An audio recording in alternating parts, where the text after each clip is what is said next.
This is BBC Three Counties Radio.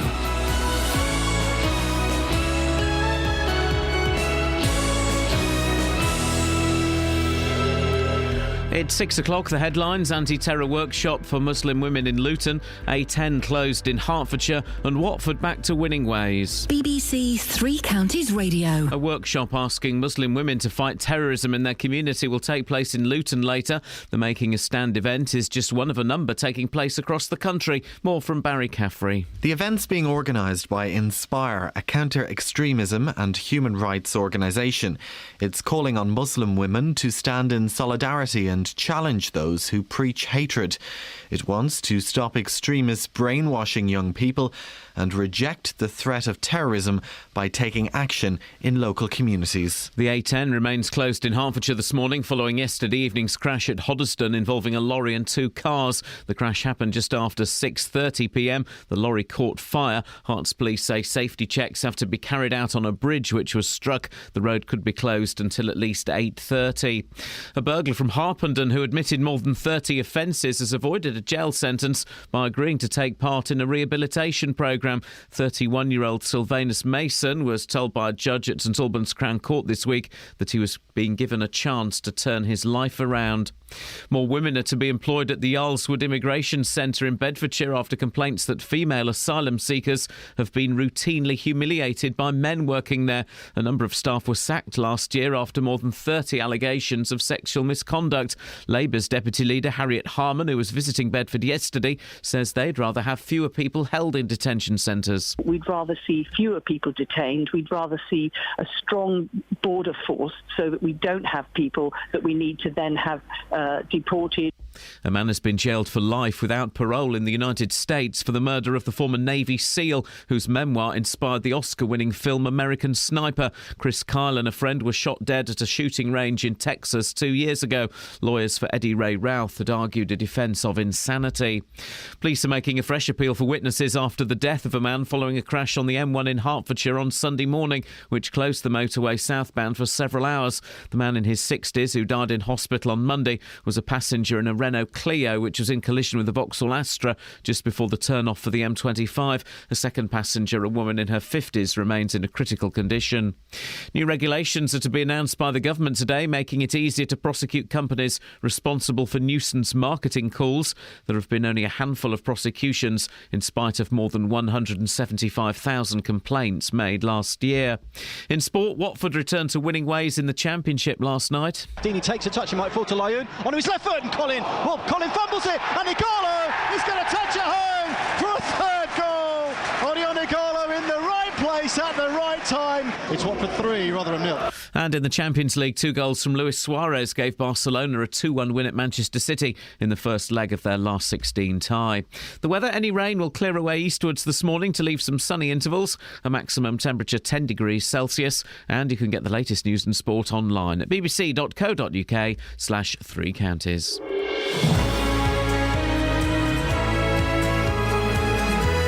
Morning, Iain Lee, BBC Three Counties Radio. Boyley. What's up? Betsy. Hello, my love. And Dealey not here upstairs. Alright, boss. I here. You right, Deals? Yeah, boss, not bad. You. Okay. Oh, I should open the computer program that's got all of the words on what I say. Did you notice how flustered Dealey looked when he came in today? He did look very flustered. What's going on? I know Nothing, why. mate, nothing. It's all easy. I know calm exactly why. geezer. Why? He sent me a text message this morning saying he was doing some work on the streets before he came in, so he's going to be late. And I responded with the words "late as baby," which of course came from 50 Shades. of Grey. 50. His favourite movie of all time. He forgot the reference and thought I was cracking on. Did you just roll your eyes at me? Either of you. Did anyone roll their eyes at me? Because I'd be up for that. No? OK. Across beds, hearts and bucks. This is BBC Three Counties Radio. It's a song.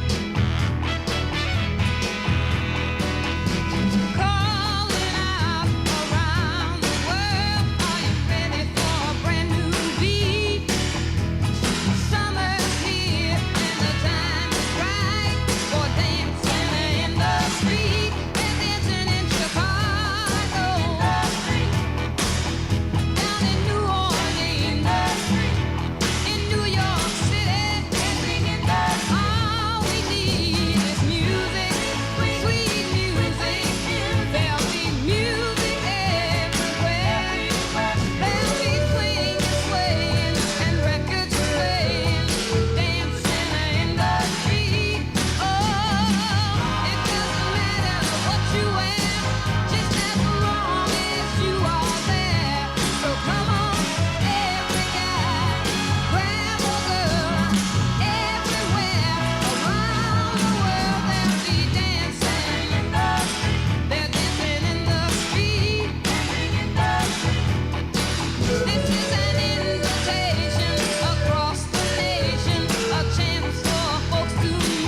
That's, as I said, it's a song. It's a song about dancing. Yeah. Oh, do you remember the Mick Jagger? Yes. David Bowie version? Was that awful? Kelly, could you go through the record collection here and see if we've got the Mick Jagger and David Bowie version of that? Sure. Thank I you, think we ma'am. have. I can't listen to that now without thinking of that thing they've put on YouTube. Yeah, that's No, what I heard. That's what I heard, is they had a great time making the video for that song. That's what I heard. Have you seen the YouTube one where they've taken all the music off and you can just hear them scratching around on the floor and stuff? I'm going to find it and tweet it. It is very funny. Let's see if we can stand more than 30 seconds of that, please. Mate, can we just play Dancing in the Street, different versions? We'd have to do that. I bet everyone's had a go at that The one. Mamas and Papas did a great version of it. Anyway, 08459, etc., etc., etc., etc. Now, an anti-extremism event for Muslim women is being held in Luton today. The Making a Stand campaign hopes the session will empower mothers and sisters to spot and prevent radicalisation. Catherine's studying this. What more do we know? Well, this is all part of the Making a Stand campaign, as you said, which was launched last year with the support of the Home Secretary, Theresa May. Now, the hope is that today's workshop in Luton will better equip Muslim women to stand up against the ideology that can lead young people to align themselves with extremists both here and abroad. Now, the feeling is that these women have a great deal of influence within their own families and in the community at large, and harnessing the power of those women could help stop the spread of something that's hard to crack from the outside. And who's behind this? Well, the group is called Inspire, and it's an NGO, a non-governmental organisation, and it's working to counter extremism and gender inequality. Now, Inspire says that they empower women to support human rights and challenge extremism and gender discrimination. They say the aim is to create positive social change, resulting in what they say will be a fair and more democratic and peaceful Britain. So Inspire says women are the key to the development and prosperity of any society, and Muslim women are no different in this, and they're capable of being at the forefront of strengthening communities. Gosh, because some people would argue that Muslim women are subjugated by the fact that they are often encouraged to cover their faces and their bodies and are treated as second-class citizens. Some people might suggest and you can put that. this to Inspire later on. We'll be speaking to Sarah Khan from the group. This event today, what's going to happen? Well, we've been told that there will be talks calling on Muslim women to stand in solidarity. It's an opportunity for Muslim women to meet others who want to uphold their way of life and challenge those who preach hatred and violence. We don't yet know what practical advice will be offered or why it's only targeting Muslim women, but we should be able to find that out when we speak to Inspire's director, as I say, later on in the show. OK. I do wonder... I always think with these kind of things, hey, great idea, guys, wouldn't it be great if it worked? But the kind of people that go to these things... It's like when they always say, we should get youth clubs, that would stop crime amongst kids. Well, no, the kind of kids that go to youth clubs are the kind of kids that wouldn't be involved in crime. Yeah. And I think the same thing here, that the people that go to this aren't the people you need to get the message to. We'll also be speaking to Anthony Glees, who's a security expert. He's good, isn't he? And he's saying that this kind of suggests that Muslim women are less likely to be radicalised. Well, if you have a look at the papers this week, that's not necessarily true, is it? No, there's been, those three young ladies that have gone off to Syria. Hey, we've sent coppers over to Turkey. That seems a bit weird, doesn't it? The Metropolitan Police officers have gone to Turkey. But then again, if you look at the newspapers, everyone's saying, why didn't we stop them before? So there has to be a show of action, I guess. Is that not... Would you imagine you're the copper that gets sent to... I wouldn't want to go to Turkey as a British police officer. Also, doesn't it become a kind of intelligence operation rather than a police operation? You would think so. Should we have a... Right, OK. Should we have a little listen to this? See if this... Oh. I don't remember this bit. Okay. Oh. What? What did he say? Australia, France, Germany, UK,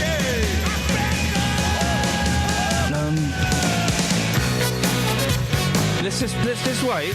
I'm already twitching. It's punchy. It's punchy. My right eye's going. No. It's flipping awful.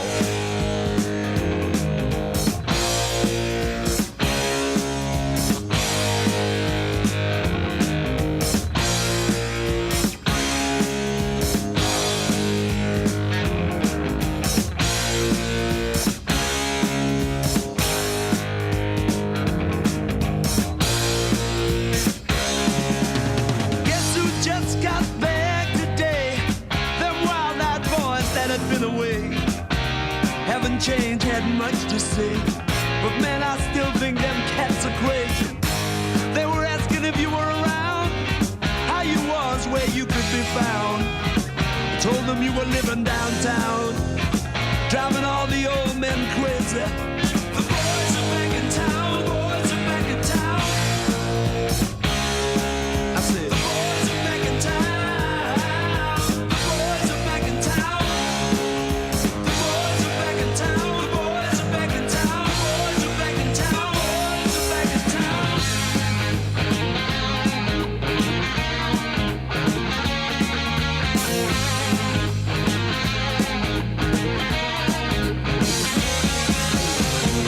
You know that chick that used to dance a lot? Every night she'd be on the floor shaking what she'd got. Man, when I tell you she was cool, she was red hot. I mean, she was steaming. And that time over at Johnny's place, well, this chick got up and she slapped Johnny's face. Man, we just fell about the place.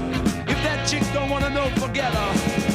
The boys are back in town, the boys are back in town.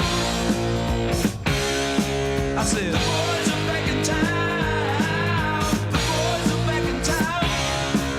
The boys are back in town. The boys are back in town. The boys are back in town. The boys are back in town.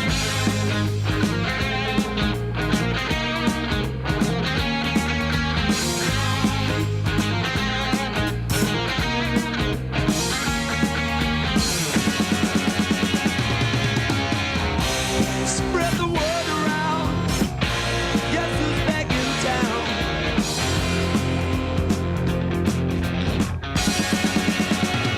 You spread the word around.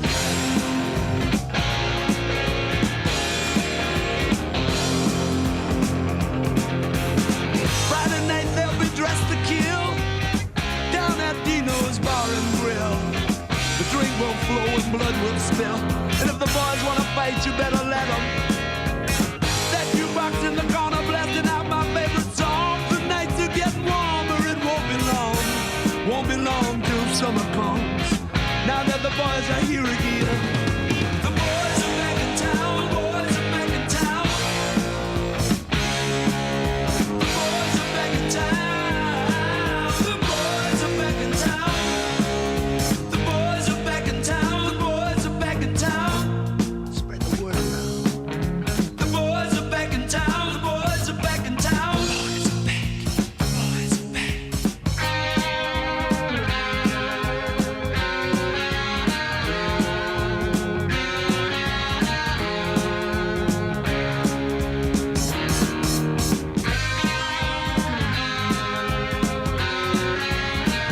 Go away! Why would a boy play with a girl's toy? He's quite literally a legend in his own underpants. That's music. That's music. And we'll speak to Justin Dealey shortly to find out just how he's feeling after, well, this happened yesterday. That's music. He slipped over on the ice. Travel news for beds, cards, and bugs. BBC Three Counties Radio. Well, let's start out at Hoddesdon. Now, the link road off the A10 into Hoddesdon, eastbound effectively, is currently closed because of a lorry that was on fire yesterday evening. So no access currently into Hoddesdon from the A10 on the link road because of that lorry fire. It was originally closed in both directions, but it's just eastbound now. Main A10 carriageway, north and southbound, looking okay on the sensors this morning. No reported problems on the motorways and no delays to tell you about for trains across the three counties. I'm James Worley, BBC Three Counties Radio. Thank you, James. 6:16, it's Wednesday the 25th of February. I'm Iain Lee. These are your headlines on BBC Three Counties Radio. A workshop asking Muslim women to fight terrorism in their community will take place in Luton later. The A10 remains closed in Hertfordshire this morning following a crash and lorry fire at Hoddesdon last night. And in sport, Watford return to winning ways with a 3-0 victory over Rotherham. BBC Three Counties Radio.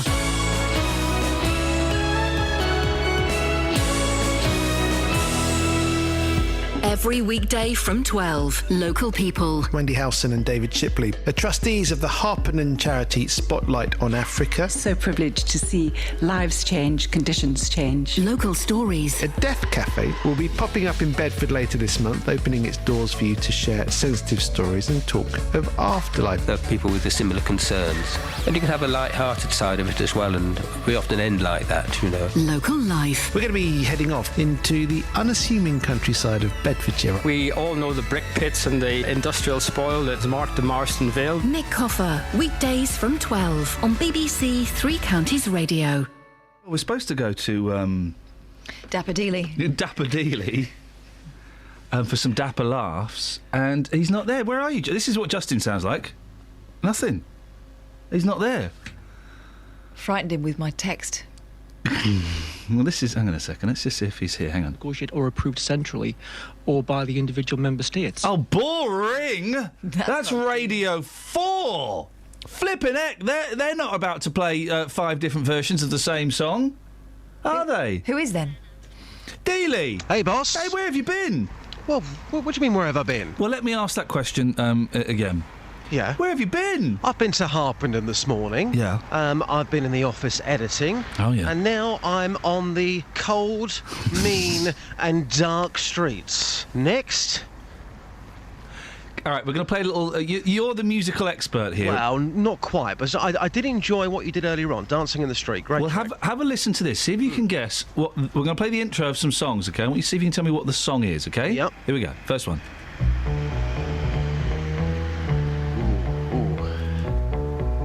Is that the Mamas and Papas? Yeah, and what are they doing? Is it Creaky Alley? Sorry? Creaky Alley? No, keep listening. OK, you got the artist, but not the song. Yep. OK, so... Some clues, come on. No. Well, we're going to... Let's Move to the next one. That's one down. Okay. So, artist... song. I'm going to do a little thing. So you got the artist, but you did not get the song there. Okay. This is like the good old days of the competitions. Yeah, exactly. And I've got a year's supply of something to give away. And by the way, we could be paying for your wedding. Right, have a listen. Who is this and what is the song, please? Okay. Oh, that's Dancing in the Street. Yeah, but who's singing it? Oh.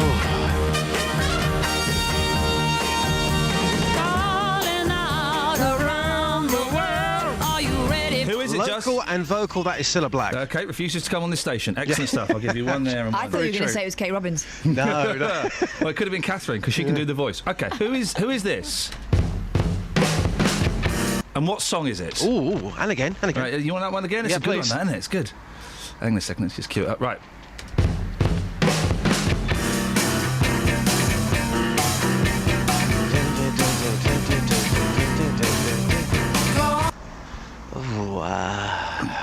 What's the song? And obviously, it's Dancing in the Street again. Okay, well done. You got that. I've got that bit. Yeah. I haven't got a clue who sings it though, because I heard about half a second of it. Okay. Well, you heard a bit more than that, mate.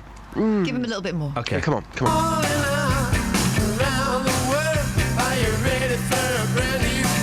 Is that the Beatles? No. It's terrible singing. I haven't got a clue. It's the Kinks. Is that the Kinks? Okay, who's this? And what is the song, please? I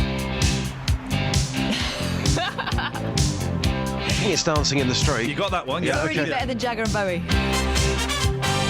Who is it? You'd like this version. Hey, this isn't bad, is it? It's somebody American, I can tell you that much. No, it's someone very, very English. No. It's not Tony Blackburn, is it? No, it's not. Can I give you a clue? Give us a clue. There should be action. Superman! What, Laurie Anderson? Push by an apple, shake the tree. It's what you like to wear on a weekend. Absolutely dreadful, this version. It is like a karaoke. It's Black Lace. Oh, okay, dear, final one dear for me. now. Okay. What's the song and who is it? It's going to be epic. Oh, I know this. Reggae style. Is it Carl Malcolm? Ready to let it happen to you tonight? Oh man, I'm so tired. What's the song and who is it? I think it's Dancing in the Okay, Streets. okay. Okay, but a reggae artist, you're saying it's not Carl Malcolm? Well, it's not a reggae artist. He's doing it in a reggae style.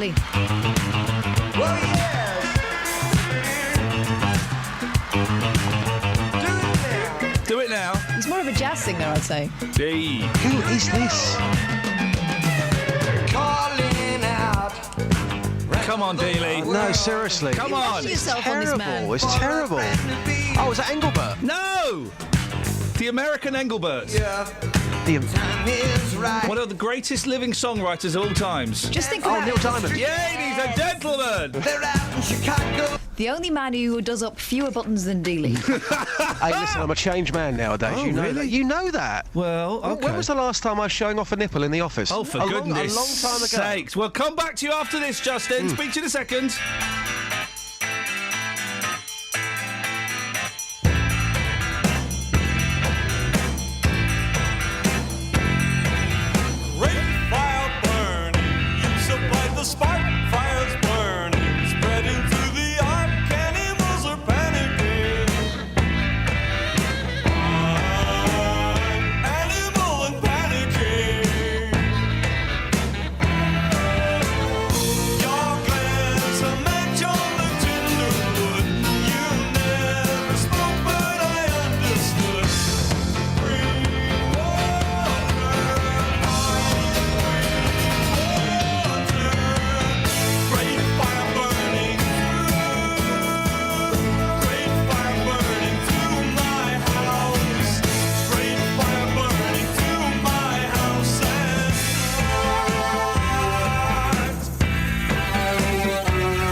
BBC Three Counties Radio. Catherine's here. I am.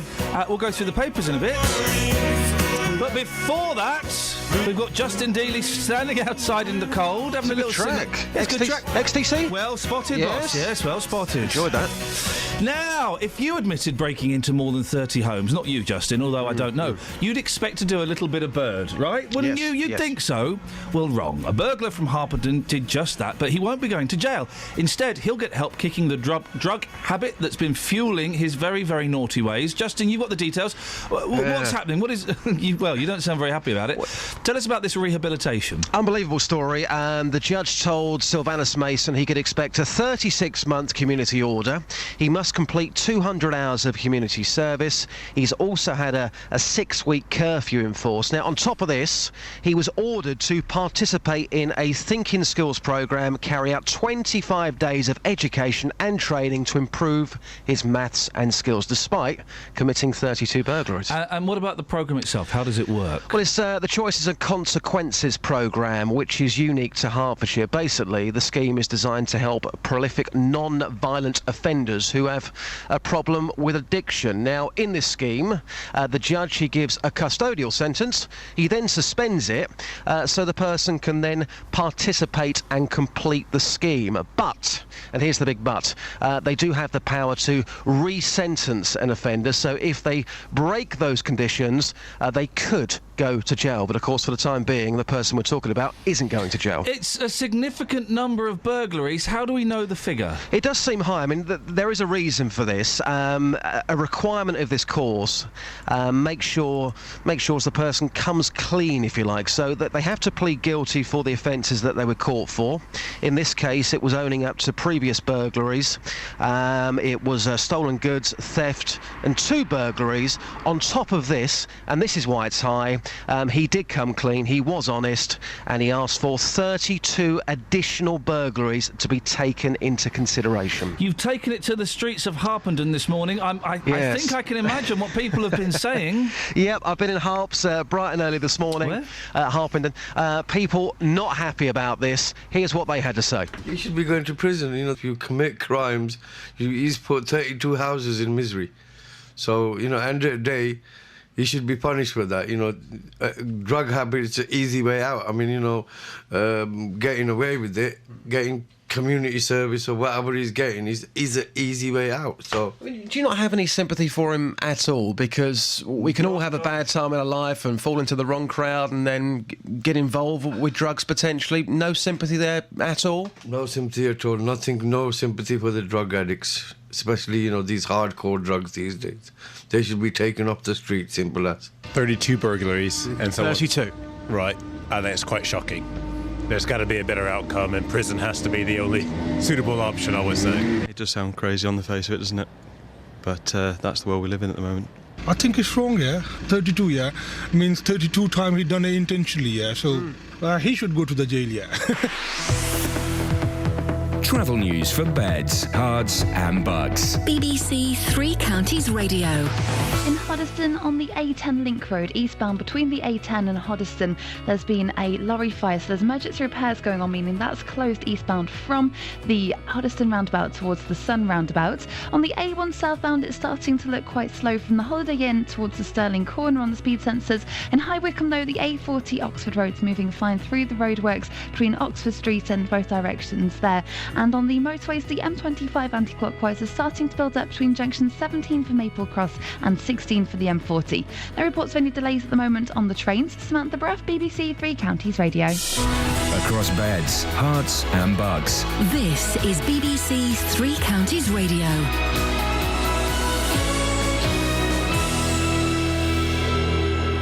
It's 6:30. I'm Simon Oxley. A workshop asking Muslim women to fight terrorism in their community will take place in Luton later. The A10 Link Road at Hoddesdon remains closed this morning following yesterday evening's crash involving a lorry and 2 cars. A burglar from Harpenden who admitted more than 30 offences has avoided a jail sentence by agreeing to take part in a rehabilitation programme. The new regulations are to be announced by the government today, making it easier to prosecute companies responsible for nuisance marketing calls. Three Counties Sports. BBC Three Counties Radio. Watford returned to winning ways in the Championship last night with a 3-0 home win over Rotherham. Odion Ighalo scored twice with Troy Deeney also on target. And with all the promotion chasers winning, the Hornets remain 6th, 6 points behind leaders Derby. Here's manager Slavisa Jokanovic. They play with many long ball. We try to stop this problem with little bit different structure, little different players what I use. Plus the last game, at the end we keep one clean sheet, scored 3 goals. we can score some goal more. In the Champions League, 2 goals from Luis Suarez gave Barcelona a 2-1 win at Manchester City in the first leg of their last 16 tie. It could have been worse for City, but Joe Hart saved Lionel Messi's late penalty. His manager, Manuel Pellegrini. Well, very important. I think it was a very important save because first was a very unnecessary penalty. I think that we must control our emotion inside the box. That gives us more chances to try to win there in Barcelona. 3-1 is a very difficult score to try to reverse, but I think that we can have more chances with that penalty. Tonight in the Champions League, it's Arsenal versus Monaco. In League One, there were wins for all Milton Keynes Dons, promotion rivals. The Dons remained second, but are 5 points behind leaders Bristol City and just 2 points ahead of third place Swindon, with Preston a further point behind. Meanwhile, the Dons' trip to Swindon on Good Friday has been put back to 12:15 on Easter Saturday for live television coverage. In League Two, Luton's opponents on Saturday, Accrington, beat leaders Burton 1-0, and Hatters striker Paul Benson played a full 90 minutes for the development squad yesterday in his first game back following a broken leg. BBC Three Counties News and Sport. The next full bulletin is at 7. On FM, AM, online and digital radio. This is Iain Lee. On BBC Three Counties Radio. Well, we were the first to break the story yesterday, and the papers have picked up on it, but you heard it here first, that chump that plays that pervert in that film isn't going to be in the next 2 films. Do you think he really won't, though, or is he after more money or something? Well, it was he's contractually obliged, isn't he? 50 Shades of Grey star Jamie Dornan will not be in the sequel because, and this is the nonsense excuse, his wife did not approve of his explicit sex scenes. So she didn't know what was going to happen. Doing a film, love. Oh, yeah, what's it called? 50 Shades of Grey? Oh, I've never heard of that. I've got no idea what it's about, and I'm not going to research it. Amelia Warner is said to have been upset by his raunchy lead role as kinky businessman Christian Grey. Jamie, 32, has also been left reeling by some scathing reviews which claimed his performance was dreary. That's what it was. His performance was dreary, and it was an awful, awful movie. That's why. He didn't really do an awful lot of raunch, did he? Really? One film insider said Jamie told Amelia the movie would skyrocket his career and tried to assure her nothing would change. But women all over the world now lust after him. No. She hasn't seen the film, and I don't think she will. Yeah, she gets a live performance. Why would she see the film? Judging by the type of women we saw in the cinema, she ain't got nothing to worry about. If those are the women that are lusting after him, they wouldn't be able to catch him. Take them 10 minutes to get out of the chair. He'll be gone by then. You know what I'm saying? I know exactly what you're saying. Thank you very much indeed. Justin, well, hey, maybe Dealey could audition for it. Oh my goodness. Dealey could be up for it. Hang on. Yes? Christian Grey's supposed to be suave, restrained, debonair. What do you reckon, Kels? Yeah, he's already got the playroom. 50 Shades of Deals. That would be just horrific. I'd be worried I'd see his bare buttocks. You'd see everything, as long as the lighting was right. He turned up first day of shooting. Sorry, Mr. Dealey, why have you brought no clothes with you? Don't need them. Are we going to get started? He'd have to sign off each shot. Yeah. Where do you want me? Oh dear. Well, it's disappointing for lots of middle-aged single women. I mean, he was very pretty, but flipping heck. Have you seen this story about a flag collector who apparently doesn't know what a swastika means? Oh yeah, go on. A flag collector apologised yesterday after causing outrage by flying a Nazi standard above his home. Oh.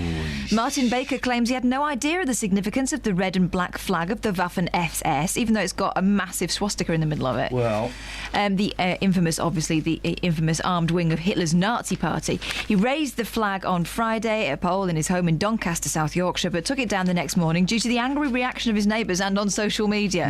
Mr. Baker, 54, said, "I want to say sorry to everyone who might have been upset by my flag. The phone started ringing and people were telling me about anger it was causing on Facebook. They said I should take it down straight away. I'm not part of any right-wing group. I'm not a fascist. I Googled it and realised I'd dropped a massive blunder." Only after Googling, what does a swastika mean? A swastika? A swastika. Swastika. The thing, of course, is that... What a pudding. That we all know that Hitler corrupted the swastika, and it's actually... Is it a Sikh Or Hindu. I thought it was Hindu. It's but the Greeks used it as well, didn't it's they? It's a Hindu sign for peace and healing, I think. I remember going to Japan. This is something to do with Japanese Shinto as well. Going to Japan and we bought something at a temple and it came in a swastika bag. Yeah. And it was like, oh, that's a little bit... but it's reversed. But yeah, he corrupted it. But still, the red and the black bit, a bit of a giveaway. He reckons he collects flags, but he didn't know what it meant. Why are you flying it then, you puddin'?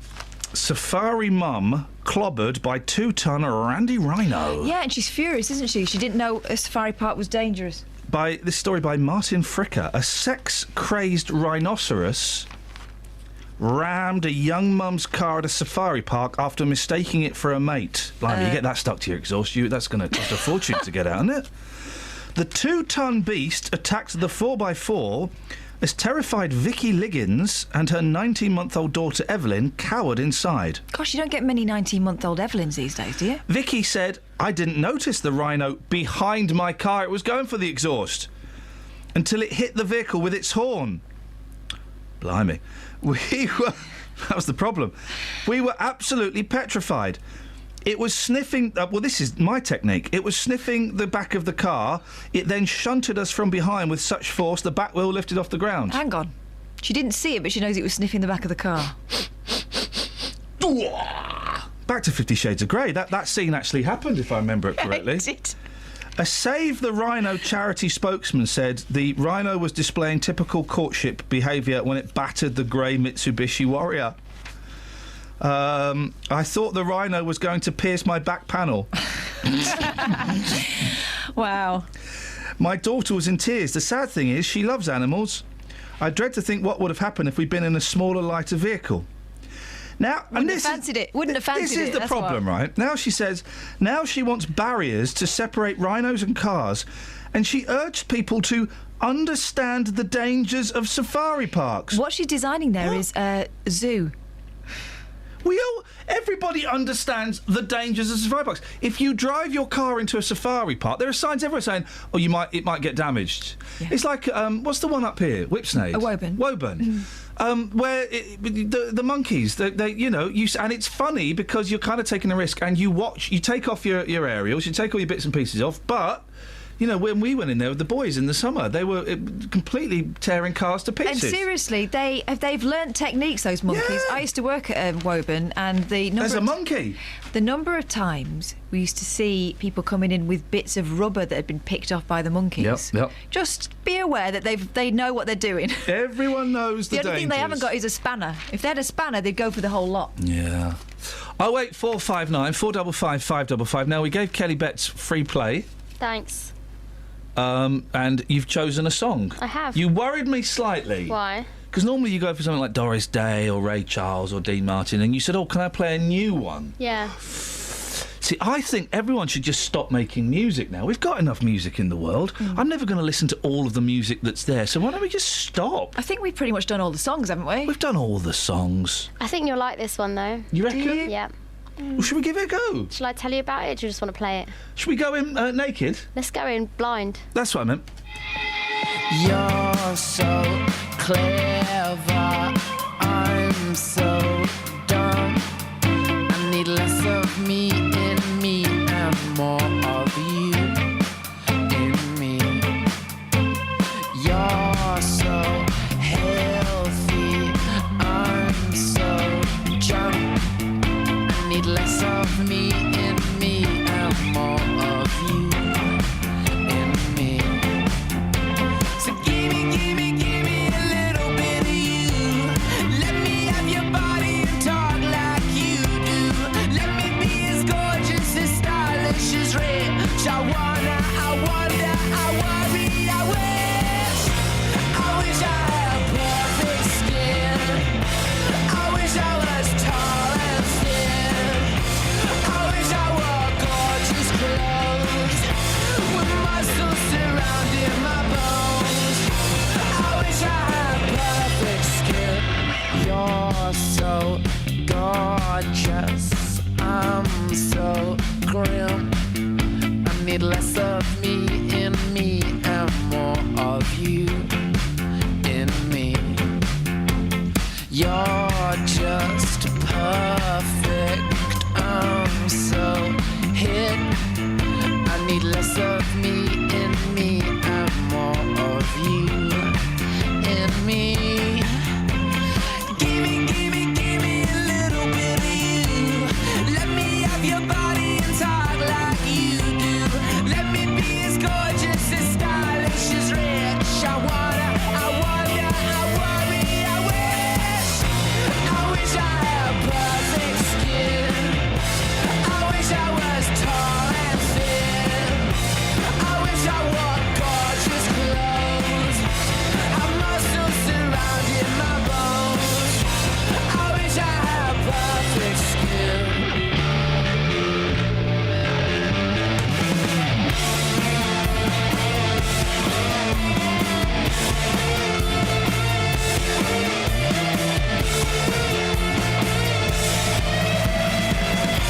I wish I had perfect skin. I wish I was tall and thin. I wish I wore gorgeous clothes with muscles surrounding my bones.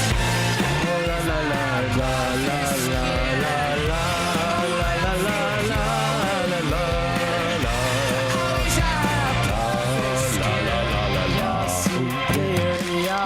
superiority overtly makes me worry. I'm not worthy. Have you seen me? Have you heard me? All I need from you is yeah.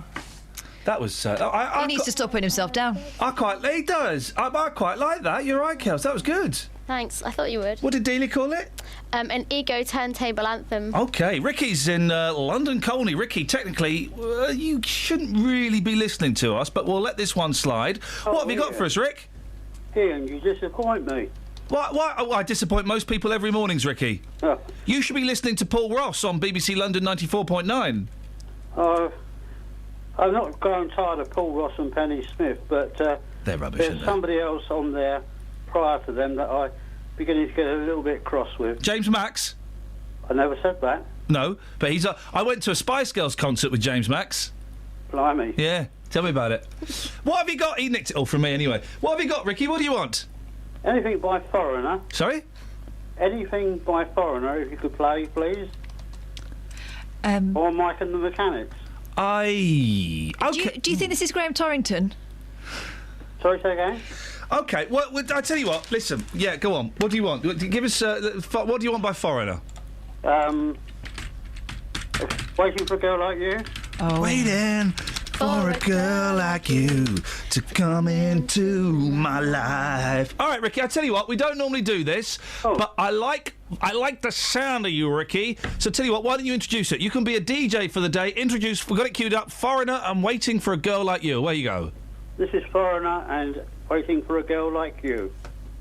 1, 2, 3, 4, 5, 6, 7, 8, Schlemiel. Thank you, Ricky. Hassenbemp Incorporated. We're gonna do it. Give us any chance, we'll take it. Read us any rule, we'll break it. We're gonna make our dreams come true. Doing it our way. Nothing's gonna turn us back now. Straight ahead and on the track now. We're gonna make our dreams come true. Doing it our way. There's nothing we won't try. Never heard the word impossible this time. There's no stopping us. We're gonna do it. On your mark, get set, and go now. Got a dream and we just know now. We're gonna make that dream come true. And we'll do it our way, yes, our way. Make our dreams come true. And we'll do it our way, yes, our way. Make our dreams come true. For me and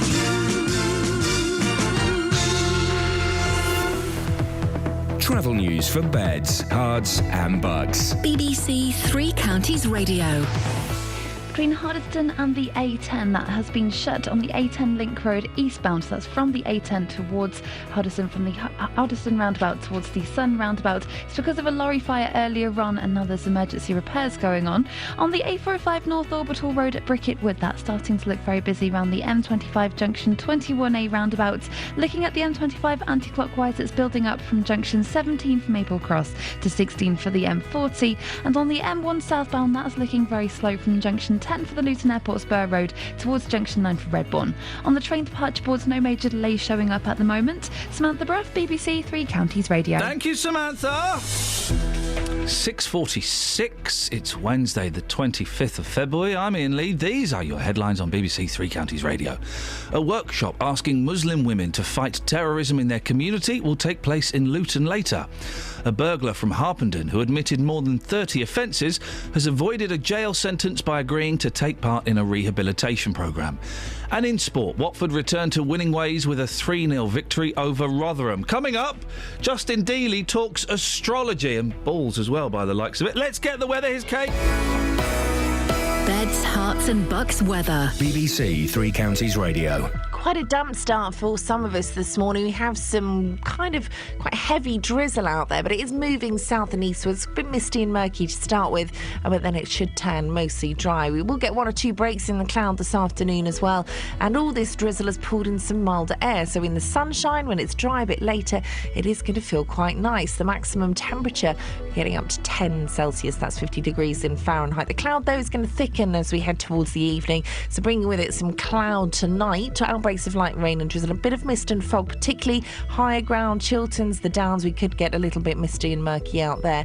The rain quite light though, minimum temperature barely dropping down at all. Many places staying in double figures, so a really mild night, perhaps the minimum being 6 or 7 Celsius in the countryside. So for tomorrow morning, a mild start to Thursday, and we're going to get our maximum temperature for tomorrow fairly early on in the day of 11 Celsius. Some rain moving through, some quite heavy rain, but it should clear out of the way by lunchtime, after which it's going to get quite cold. So that maximum temperature is slowly going to decrease as we head through the afternoon. And that's your forecast. Three Counties Sport isn't just about hearing your team in action. Comes to Vitra! It's 4! Tom Penn into the top right-hand corner. It's about the managers.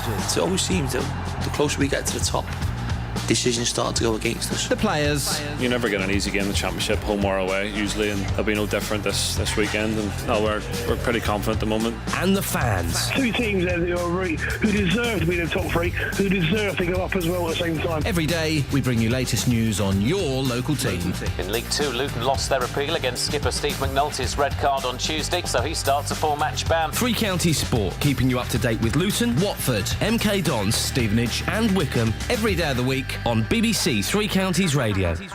I'm loath to push button 6 because the last time I did, Ricky called, but let's try it. Call 08459 455 555. BBC Three Counties Radio. I wonder how long Ricky's been listening. Not long, I'd suggest. Probably switched off now. You're right, Jazz. And he also said Penny Smith, well, she stopped presenting the breakfast show at London about 2 years ago. Who does it now? Who does it now? That's a very good point. I should know. No, we should. It might be someone good. No, it's not. Now, here's this is a really weird story. Weathermen storm out, in row over pay. Forecasts may not be as accurate, union warns. Tomorrow, this is the weirdest strike. Who gives us, with the greatest of respect to our colleagues, who gives us stuff? Tomorrow's forecast is for high winds, showers and industrial action. That's good, isn't it? Well done, Ben Spencer, the science reporter, as Met Office staff are planning a walkout over pay. Hundreds of... it is Penny Smith. OK. Hundreds, so you were wrong. Say sorry to Penny. Sorry, Penny. Say sorry to Ricky. Sorry, Ricky. Say sorry to Paul. Sorry, Paul. Hundreds of meteorologists, climatologists and guessers are expected to strike for the first time in living memory.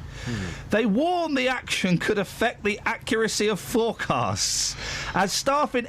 this is a big strike. Listen to this, actually. As staff in Exeter, Aberdeen and Edinburgh leave their desks, for 3 hours. Wow. They can have an extended lunch. 3 hours, you just got to look out your window. They're just having an extended lunch. What's up with those guys? Mind you, in saying that, if I went out onto the street this morning, and, you know, as funny as you can be, occasionally, if I said to people, what's the thing that you enjoy listening to the radio for? A lot of people would say the weather. Enjoy? Enjoy? Yeah, they enjoy listening to the weather. This is great. I mean, there really are chances. A spokesman said most of our members are the specialists. The chances of anything going wrong during that period are not high, but it is a possibility. The union has, however, agreed that members will work if there is a severe weather event. This is brilliant! Forecasts depend on the Met Office model for accuracy. That model runs for... Oh, for goodness sakes. Oh, dear.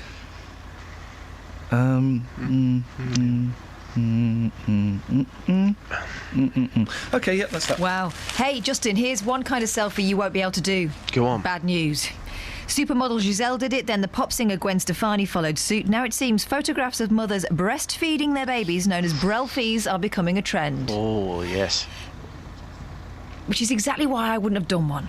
1 in 5 new mothers has taken pictures of themselves breastfeeding, and even more are planning to, according to the parenting forum NetMums. Well, they would say that, wouldn't they? New mothers also firmly back the right to post breastfeeding images on social networking sites, with 88% saying companies should not attempt to delete them on the grounds of indecency. Right, as someone who's done it, I don't necessarily want to see anyone else doing it, and, you know, I believed in being kind of discreet about it. And I wouldn't whack it up on the internet. But everyone's different. I think it's quite nice. It's a really intimate moment. It's between you and the baby. Yeah, quite possibly. But I wouldn't do it to make a point. People are proud, though, aren't they? People are very, very proud. We've heard these stories before. Well, we've heard various stories before of people posting them and them being taken down, people outraged. I don't understand why anybody would be offended by that, but there you go. Well, not offended, but I also don't understand why anyone would post one. Yeah. Deals, has your agent been in touch? No, why? Because I want you fired. But also... What? Put that to one side. We'll discuss that off air. Jamie Dornan. Christian Grey, he's stepping down, mate. And there are 2 more films that need to be made. Yeah, that's very, very true. Would you be up for it? I would. Well, I would be up for it, yes. But the deal would have to be right. I would obviously play the role, but I would have to have some sort of say over the scenes, obviously. You want it harsher? Yes. And you want it signed off, so to speak? Yep. This is what we want to send you out on, Justin. I think I know what's coming, and it's utterly ridiculous. This guy's brilliant. What's his name? Tredinnick. He's on the front page of the Mirror. What's his name? He's David Tredinnick. I wonder if this is an old story, because I remember talking about this about 3 months ago. He pops up from time to time. And is he Cornish? Is that a Cornish name? Possibly. I've spoken to him, and he's a good bloke, but he's a plum. Worried about your health? Time to see your astrologer. A Tory MP has claimed astrology could have a role to play in healthcare. David Tredinnick said looking at the stars could highlight patients' susceptibility to certain conditions. And he branded critics of astrology as racially prejudiced. What? I'm a racist again. He told the Astrological Journal that scientists who oppose the idea that the movement of celestial bodies can affect people's lives on Earth were superstitious and I'm superstitious and ignorant for not believing this nonsense. For not believing superstition. And the MP for Bosworth, also a supporter of homeopathy, said he believed opposition to astrology can be deeply offensive to people in Asian communities. What? He says, one more quote, because this is his reference to the NHS. I do believe that astrology and complementary medicine would help take huge pressure off doctors. 90% of pregnant French women use homeopathy. Astrology is a useful diagnostic tool, you're a tool, enabling us to see strengths and weaknesses via the birth chart. Yes. Flipping it. I read my stars occasionally, and I read them for a laugh. I don't know too much about astrology. All I know is, for me, it's fun. This idea of a so-called birth map and the NHS using it, I think most people this morning, hearing that story, would think it's April the 1st, because most people are going to laugh at this story. It's rubbish. But I'm not an expert in that field. No, OK. Well, I don't think anybody is, because guess what, guys? It's all made up. Just, can you take astrology to the streets? Of course I will do, boss. No problem at all. Speak to you later.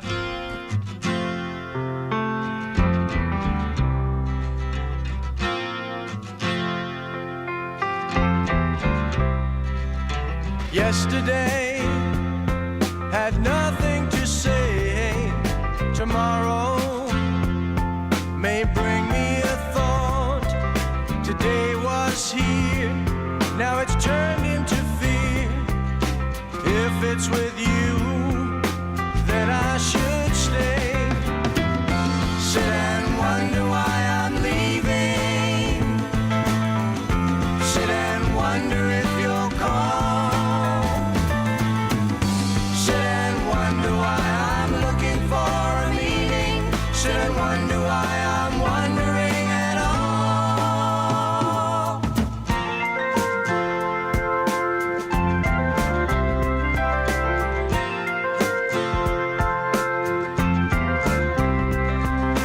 Yesterday, you gave me my way. Tomorrow, I'm gonna give you yours. Today we shared in each other's affair. Now there's really nothing left for me to say. Sit and wonder why I'm leaving. Sit and wonder if you'll call. Sit and wonder why I'm looking for a meaning. Sit and wonder why I'm wondering at all.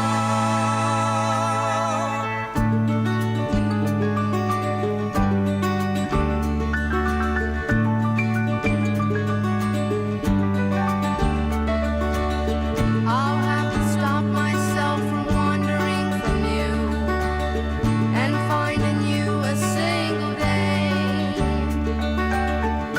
But there's someone stood behind me still, someone's voice that keeps on calling me away. Sit and wonder why I'm leaving. Sit and wonder if you'll call. Sit and wonder why I'm looking for a meaning. Sit and wonder why I'm wondering at all.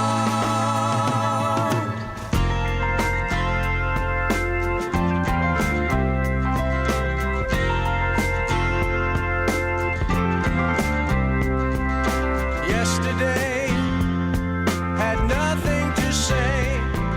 Tomorrow may bring me a thought. Today was here, now it's turned into fear. If it's with you, then I should stay. Sit and wonder why I'm leaving. Sit and wonder if you'll call. Sit and wonder why I'm looking for a meaning. Sit and wonder why I'm wondering at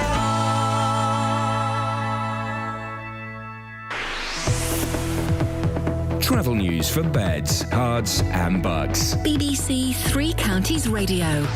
In Hoddesdon on the A10 link road, that's still closed eastbound between the Hoddesdon roundabout and the Sun roundabout because of a lorry fire earlier, and there's emergency repairs and inspections work going on.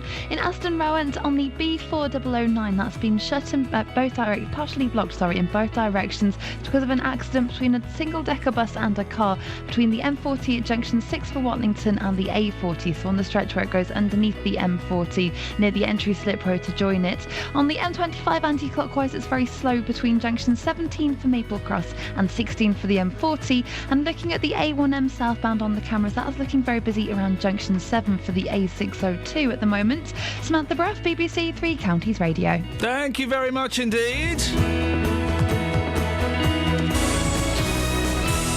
Very Contrary on Twitter says, yes, astrology is a useful diagnostic tool. 100% of people that believe that stuff are diagnosed with gullibleness. Is that gullible? Gullibility? I don't know. It doesn't really... It doesn't matter. Local and vocal across beds, hearts and bucks. This is BBC Three Counties Radio.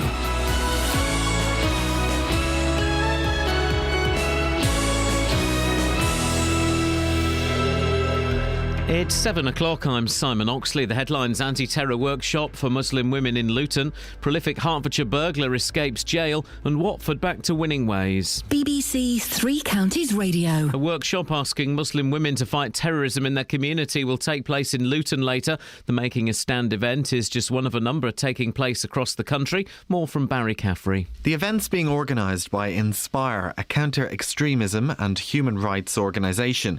It's calling on Muslim women to stand in solidarity and challenge those who preach hatred.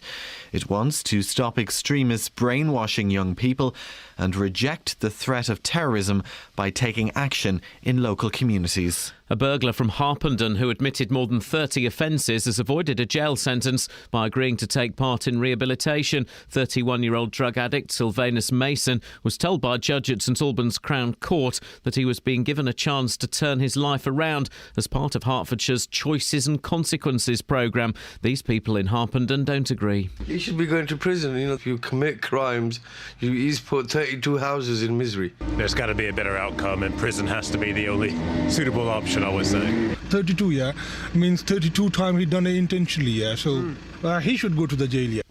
The A10 link road at Hoddesdon remains closed this morning following yesterday evening's crash involving a lorry and two cars. The crash happened just after 6:30. The lorry caught fire. Hertfordshire police say safety checks have to be carried out on a bridge which was struck. The road could be closed until at least 8:30. More women are to be employed at the Yarlswood Immigration Centre in Bedfordshire after complaints that female asylum seekers have been routinely humiliated by men working there. A number of staff were sacked last year after more than 30 allegations of sexual misconduct.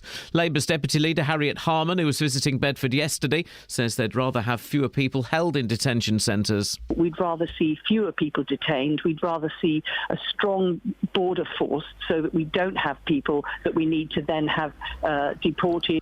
Police are making a fresh appeal for witnesses after the death of a man following a crash on the M1 in Hertfordshire on Sunday morning, which closed the motorway southbound for several hours. The man in his 60s who died in hospital on Monday was a passenger in a Renault Clio, which was in collision with a Vauxhall Astra just before the turn-off for the M25. A second passenger, a woman in her 50s, remains in a critical condition. New regulations are to be announced by the government today, making it easier to prosecute companies responsible for nuisance marketing calls. There have been only a handful of prosecutions in spite of more than 175,000 complaints made last year.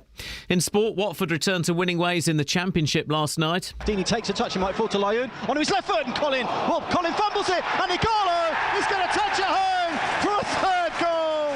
Odion Igalo in the right place at the right time. It's Watford 3, Rotherham 0. And in the Champions League, 2 goals from Luis Suarez gave Barcelona a 2-1 win at Manchester City in the first leg of their last 16 tie. The weather: any rain will clear away eastwards this morning to leave some sunny intervals. A maximum temperature 10 degrees Celsius. And you can get the latest news and sport online at bbc.co.uk/3 counties. Thank you very much, Simon. Morning. Iain Lee, BBC Three Counties Radio. Busy show this morning. Stuff going on in Luton to encourage Muslim women to well, I'm not quite sure what it's encouraging them to do, Catherine. To stand up against extremism. Ah, OK. And how are they going to do that? OK. Also, David Tredinnick, who's a Tory MP, and he's one of my favourite MPs. He pops up every few months with this nonsense that if people looked at their astrological charts more, it would take pressure off of the NHS. Oh, guys, come on. Who cares where Uranus is? Ask your doctor. 08459 455 555. Across beds, hearts and bucks. This is BBC Three Counties Radio. It's the front page of the Mirror. It's funny how some different papers treat this differently. Obviously, the Daily Mirror is more Labour-leaning, so they've gone front page on this attack against a Tory MP, and some of the more Tory newspapers have kind of got it as a smaller story. It's interesting, isn't it? Just as we're getting closer to the election, I'm noticing all of these little tricks and games, what they do play. A Tory MP has bizarrely claimed that astrology can solve the appalling NHS crisis. David Tredinnick, who, as a Capricorn, is meant to be down to earth, said consulting the stars would take huge pressures off doctors. He also suggested that people who dismiss astrology tend to be racially prejudiced. Or just, I've got a bit of common sense and like science. Manu's on the line. Morning, Manu. Hey, morning, Ian. Hey, and you're a proper doctor. Yeah. What do you think? Could us... Well, you've forgotten to ask the most important question. What? What's your sign, Manu? Oh, yeah. What sign are you, man? Who? Libra. Oh, Libra, like my mum. fair. I've got no idea what that means. Balanced. You find it difficult to make decisions, don't you? I guess. Yeah, you go, you see. Manu, the astrology, it turns out that Mystic Meg and all of those other chancers could make your job easier. Well, I don't know about that, Ian, but what I can say about astrology, I mean, you mentioned in the newspaper article the MP saying that it could be, if people who discount it, could be offensive to some people. Yeah. And I'm Hindu, and in Hinduism, when you're born, you have a full birth chart, and it's quite attached to Hinduism in a way. Yeah. And I could see people being offended if that belief is sort of questioned. But that's the nature of belief, isn't it? Yeah. And but it's not the same. It's not the same as me. And boy, oh boy, the Hindus have got some awesome gods, haven't they? All the arms and the heads and stuff. But well, it's not. It depends on which branch of Hinduism. Oh no, you're there are yeah. branches. But it's not the same as me. Saying, hey, to Muslims, Muhammad, that's all made up. Or, Jesus, that's all, to Christians, that's all made up. Why it's acceptable to think that? Questioning astrology is not the same as questioning an actual religion, is it? Well, you're questioning a belief that has very little science behind it at the end of the day. Yep. And, I mean, religion can sometimes enter that. I've always thought belief and, fact are two separate things. You can believe what you want. Yeah. But you can't test what you want without, you can't, if something's testable. Hang on a minute, man. Let's cut to the chase. You're a doctor, man of science. Do you believe in astrology? I believe it helps people. I don't believe it personally, but I do. I've seen it help people in a way. Oh, yeah. Because it gives them something to feel good about. And like a placebo? Yeah. It's okay. I can understand it's comforting, but then I think those people that are comforted by astrology, well, if you're going to get comforted because of the position of Uranus compared to the sun, well, then I'm going to keep doing that joke all morning, Manu. then really, there's something lacking in your life, isn't there? Well, I mean, that's quite a broad statement. It depends. I'm in that kind of mood today. I'm in that kind of mood. Manu, I've got to move on. Always good to talk to you. I like he's becoming a regular caller. Proper doctor. I kind of wish I did believe in someone looking after me. Well, I'll look after you. What do you want? No, sandwich? I'll go to the garage and buy a sandwich. I'll go and buy a coffee after the show. There was a ground. If you're hungry, I'll look after you. No, I mean like. What do you want? Pasty? No, it's not about. I'll get you a bag of sweeties. It's not about pastry. I'll look after you. Don't worry about it. It'll be absolutely fine. Across beds, hearts and bucks. This is Iain Lee. BBC Three Counties Radio. Now, you can call in at any point, by the way. 08459 455 555. Now, a workshop aimed at tackling Islamic extremism through the community's women is taking place in Luton today. The Making a Stand campaign wants to provide mothers and sisters with the knowledge and confidence to spot and prevent radicalisation. Well, Sarah Khan is director of the non-government organisation Inspire, which is behind the event. Morning, Sarah. Morning. What is Inspire? Well, Inspire is a counter-extremism and women's rights organisation, and we work very much on both those issues, really, looking at addressing extremism and also gender discrimination within Muslim communities. So what's going to happen today? Well, this is part of our Making a Stand campaign. We launched Making a Stand back in September, particularly after the brutal summer of violence, conducted at the hands of ISIS. And just around 100 women came from across the UK to attend that launch. We had 3 generations of women, and women wanted to speak out. They made very clear the sentiment that they wanted to make a stand and take the lead in challenging extremism and rooting out extremists who are preying on their children. And one of the response we had from women was, look, please come into our area, because we know there are more women that want to hear what you're saying and want to know how they can protect their children from being preyed on. And as we've seen just this last week with these 3 girls, that this sentiment of we understand that there's a problem and we want to do something about it. So this is part of a campaign that we're taking across the UK. We're going to 9 different cities, and today we'll be in Luton. And what will happen today? Well, a number of things. We're going to be holding a number of different workshops and discussions, but the main point of today really is to allow women, to give them that safe space to talk openly about extremism and how it impacts on them. So we were in Birmingham on Monday, for example, and just hearing some of the stories of women, they were sharing how extremism impacts their families, how it impacts their communities. They were sharing concerns about how they feel extremism is not being tackled within the community, what they feel should be done more.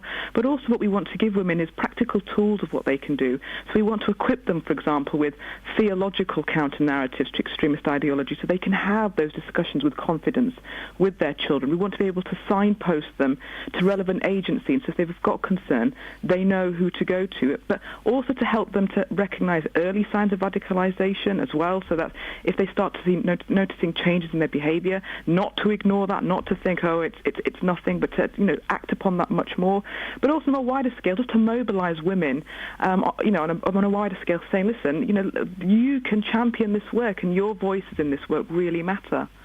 Isn't part of the problem that a lot of these young people, in particular, have gone to Syria, and I'm thinking about the 3 girls and some gentlemen that were in the papers last week, is they kind of just go. There are no signs. They just up and go. All of the families in these cases have been or said that they're very shocked. Not our children. Our children would never do this. What happened? What went wrong? I think it's interesting. I think it was a question of, well, you didn't recognise maybe the signs. In my experience, having done this work for a number of years, and I've spoken to lots of different families whose children have become radicalised, who have committed, acts of terror, and I've spoken to those mothers, and they have always said to me, actually, hindsight's a wonderful thing. Looking back now, I did notice changes in my son or daughter's behaviour. What are the signs, and what should people be looking out for? Just to give one example, the 3 girls, one of the girls that left East London to join, who is now in ISIS territory, one of the older sisters actually said over the weekend, I did have concerns about my sister, and I noticed changes in her behaviour. And I was so concerned that I went to East London Mosque because I felt like that this was worrying me. And I think this is the point that you can notice things. So, for example, some kids become really withdrawn, or we've had cases where teachers have told us, look, some students were doing really, really well, and then suddenly their grades have dropped, and they're starting to speak about things that we just, it's kind of warning bells. Sometimes it might not be anything. Teenagers, going through their teenage phase, rebellious phase. We've all been through that. We know that we all go through rebellious phase. But for us, what we're saying to women is, if you are concerned, if you notice changes in your children's behaviour, the way they're speaking, emotional issues, the way they're talking, the language, maybe you're seeing them going on certain sites and you're concerned about it. Maybe it's the stuff they're talking about. Then, do something about it. And there are things that you can do. Not doing anything about it is the worst thing you can do. If the young people are already talking about it, and I'm assuming that it might be perhaps the political issues that are perhaps slightly more aggressive or anti-Western issues or things like that, isn't it too late then, Sarah? Hasn't that seed already been planted in their heads? No, I don't think it is. I think, young people are exposed to all sorts of ideas all the time. And for me, I've seen it's the same whether you look at far-right extremists or Islamist extremists, is that you can actually combat their narrative. And we know that, for example, there are really successful de-radicalisation programmes, and people have been de-radicalised. People have been, their views have been challenged. And I think the key issue here is that their views are challenged. If their views are not being challenged, if they're not hearing a counter-argument, then that's where you're going to lose this debate. The point is, and this is what we're saying to women, is that you challenging their arguments and being equipped with the knowledge to do so is really quite fundamental in this. I remember being as a teenager, having whatever political views I did, and my dad, we quite often we take the opposite stance to our parents, don't we? It's kind of a natural progression. And my dad arguing with me, and I was at 15, 16, 17, I wasn't listening at all. I was right. I knew everything. I was going to live forever. And that is a tough thing to overcome, isn't it? It is. It's not easy, and I don't think anyone's going to say it's easy.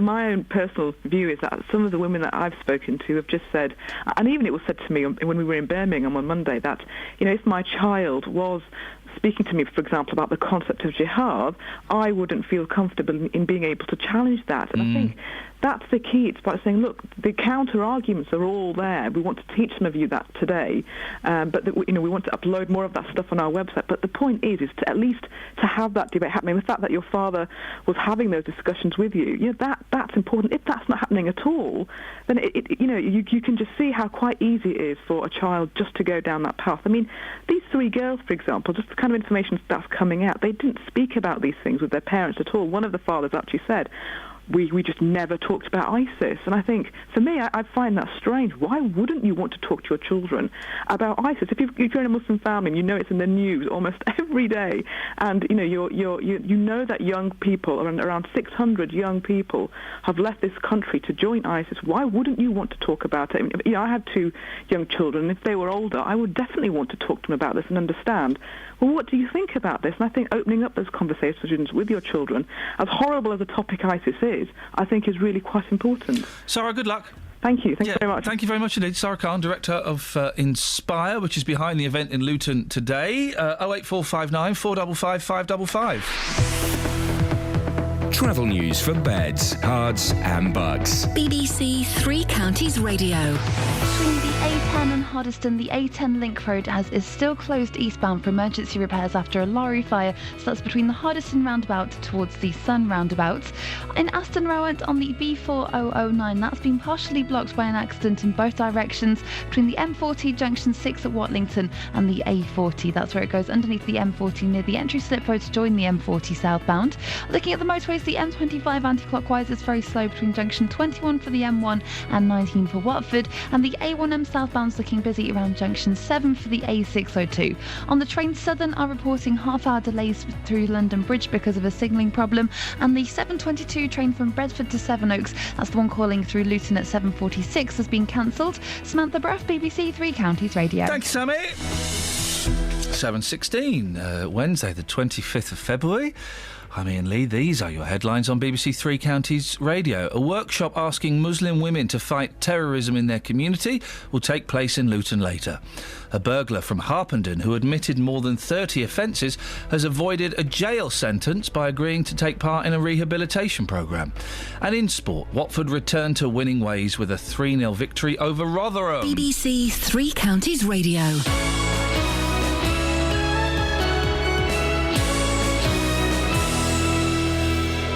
Every weekday morning. Let me get on with your consumer problems. Should I expect it to last as a £350 TV or a £250 TV? Jonathan Vernon Smith. Have you gone back to the retailer? I went and spoke to the company that you'd paid the money to. The JVS show fights for your rights and tackles your consumer problems. So I emailed again and reminded them of the statutory rights, which I've heard in your programme. If you need our help, email jvsshow@bbc.co.uk. They've backed down and they have put in writing to me that I no longer owe the money. And we could do the same for you. That's fantastic news. Thank you so much, Jonathan. Your team is fantastic because you look after the people. The JVS show, weekdays from 9 on BBC Three Counties Radio. Call 08459 455 555. BBC Three Counties Radio. Astrology. Guys, come on. Next you'll be drawing pentagrams and reciting the Lord's Prayer backwards in an attempt to summon up Lord Beelzebub himself. It don't work. It's nonsense. It's all nonsense. And also, if it would work, how come we're discovering new planets and we're writing off things that we thought were planets that aren't planets? How is... I can't think of any other planets apart from Uranus. Give me a planet. Pluto. Yeah, Pluto's not a planet. No, I know. They've written that one off. Exactly. So, OK, Mercury. How is the position of Mercury going to affect whether I come into money or I'm having trouble with a relationship? Isn't astrology just people? We all like to think that there is some reason to this. There is some point in us being on this rock floating through space. There probably isn't. I think the meaning of life is be as nice to as many people as you can and listen to as much groovy music as you can. That's it. But we all like to think that there is a meaning, there is a higher power, a bigger purpose at work. So, hey, why not think that it's the other planets affecting us? because the moon affects the tide, and we're 80% water. We're not. We're blood and bones. Don't get water in a bone, do you? Huh? Yeah. Thank you. 08459 455 555 is the phone number. If anybody can give me a convincing argument as to why the... have we got any texts on this? If anyone can give me a convincing argument as to why astrology works or does anything, I'd love it. I'd love it. I'd love it, but it doesn't. I'd love it if we heard from someone who had something predicted and it came true. Well, no, what they'll say is it's not about prediction. It can help guide you. Jog on, mate. Just take responsibility for your own actions. Have a look in the paper today and let's see what we've got ahead. Have you got any texts on this? Yeah, Well, I try and find... Not on astrology. We've got some about... one from Snuffers who's quite excited about 50 Shades of J. 50 Shades of J-Dog, yes. 50 Shades of J would be amazing. Every scene starts with a confident stride into a room. Geezer! Geezer! Right, get that off. He said every romantic scene interrupted by Justin naming each song of background music and in what year it was produced. I tell you what, and where it got in the American charts, I tell you what was interesting was there are a lot of sexually aggressive lines in that film. Yeah. And I think you know which one I'm talking about particularly. The ones that Justin liked the most. Yeah. Well, he would lean over and go, yeah, I've used that one. Yeah, I've said that. Why is everyone laughing? I say that. He told us how many times he'd used them as well. The line about I don't make love. That was... He's used that once to great effect. Wow. I've used that. I don't find this. Where do the stars live these days? There were a lot of lines in that film where everyone laughed, and he couldn't. He couldn't work out why people. Hang on, let me just get the phone. Oh, go on. He couldn't work out why people were laughing. Can't find the stars. Where are the stars in the mirror these days? I can tell I often... I remember when I started here, we used to have a young lady called Dashi working on the show. And it was... was it... Oh, no, it might have been Emma, actually, when Kelly and Emma were producing the show a lifetime ago. And at the end of each show... I've got it. At the end of each show, Kelly would and Emma would insist that we all read each other's stars. Oh, it was horrible. It was like being in the Diet Coke break ad. It was horrible. What are you? Leo. Keep all observation... This is Russell Grant. This is the main guy. He's the main man, isn't he? I like Russell. He's a nice bloke. But, he does this. Keep all observations you make today to yourself. What? Discussing your suspicions with others might start a rumour. Yeah? A chat after work will be misleading. We're going out for lunch. Oh. You're paying? No, you're paying. No, you're paying. Oh, hang on. No, you're paying. No, you're paying. No, You're paying, thank you. Or a Facebook comment could strain a love tie. Don't go on Facebook very much. And don't... love ties, 50 Shades. Everyone likes to be heard, but try not to talk too much today. Well, that's you out, Catherine. I don't believe in that. I mean, not talking too much. I don't believe in astronomy, so I will be disregarding that. Sorry, Russell. But yeah, it's wise words, though, isn't it? Mine. Talking about your suspicions could start gossip. Yeah. What star sign are you, Cuz? Leo. Oh, Same we as. just read it. We both got to pipe down. Yeah, keep quiet. Whatever. Mate? Russell Grant said it. Who's he? Oh. Out. Me, Gemini. Others are willing to put important issues... Stop. You need to do it over some special music. Others... Is this not the right kind of music? Hang on. Atmospheric music, I was thinking. Hang on a minute. OK, here we go. Nope. In 1960. Nope. No, 19. Here we go. Space music, yeah. Boom. Others are willing to put... Oh, no, it's Radio 4. Hang on a second. Hang on. He's not answering his phone. Try him again. He might answer it now. Might answer it for you. Others are willing... Oh, I can't get rid of Radio 4. Here we go. Others are willing to put important issues into your hands. Well, that's never going to happen. This is a big responsibility, and you can't help wondering about their motives. You suspect that in leaving you to make all the decisions... Oh, no, do you know what? People can blame you if you get it wrong. Yeah. This is all the more reason to get it right. Oh, blimey, I'm having a chat later on. Oh, blimey. He's right. Russell's right.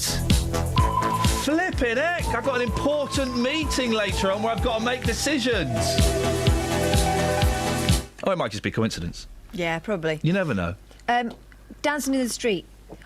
This is from Maff in Hanslope. Yeah. Can you tell we're filling because a guest isn't answering their telephone? Have you noticed that, guys? Isn't that a shame? Have they noticed that? No. Guys? No one's noticed it. Okay. All that dancing in the street reminds me that Hanslope still has its blinking Christmas lights up. It's the 25th of February. Any other towns or villages in the 3 counties as lazy? Maff in Hanslope. Still got your lights up? Call me now. Ladies and gentlemen, Ken has done the joke that we are all hoping to get.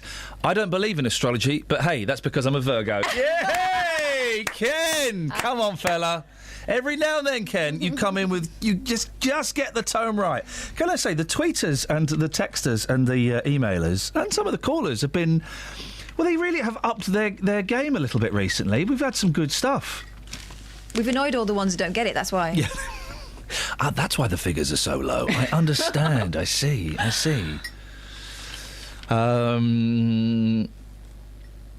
Yes. Grumpy Jamie's having a go at us on Twitter. Is he having a go, though? He's in Hampshire. Just his tone. He's in Hampshire. What's the matter with him? He can't hear us, so he's going to listen to a sports-based talk station instead. Which one? Sporty talk. Sporty talk is the thing. So no guest answering the phone. That's a shame. No, if you have a view on whether a burglar who admitted to more than 30 crimes should be in prison or, as he is, having rehab, call me now. Tell us the story. Let's set the story up properly, and we can do it as a phone. He might even ring in. He might do. He might be listening. What's the story, Catherine? Yesterday, he's got carried away. Oh, really? Oh, in that case, fair play. If you got an MBE yesterday, fair play to him. Yeah, he's not going to be answering. Of course he's not. Oh, good luck to him in that case. Sylvanus. Yes. He's a fella from Harpenden who was in court for a couple of burglaries. Yep. And as part of a deal he made, it's something that they do in Hertfordshire specifically called Choices and Consequences, he had to hold his hands up to everything he'd done. Yep. And he admitted to more than 30, is it 32 more offences? 32 burglaries, yeah. So the judge decided that given the fact that he is a drug addict and he was stealing to fuel that habit, it would make more sense to get him clean than it would to get him into prison. Yep.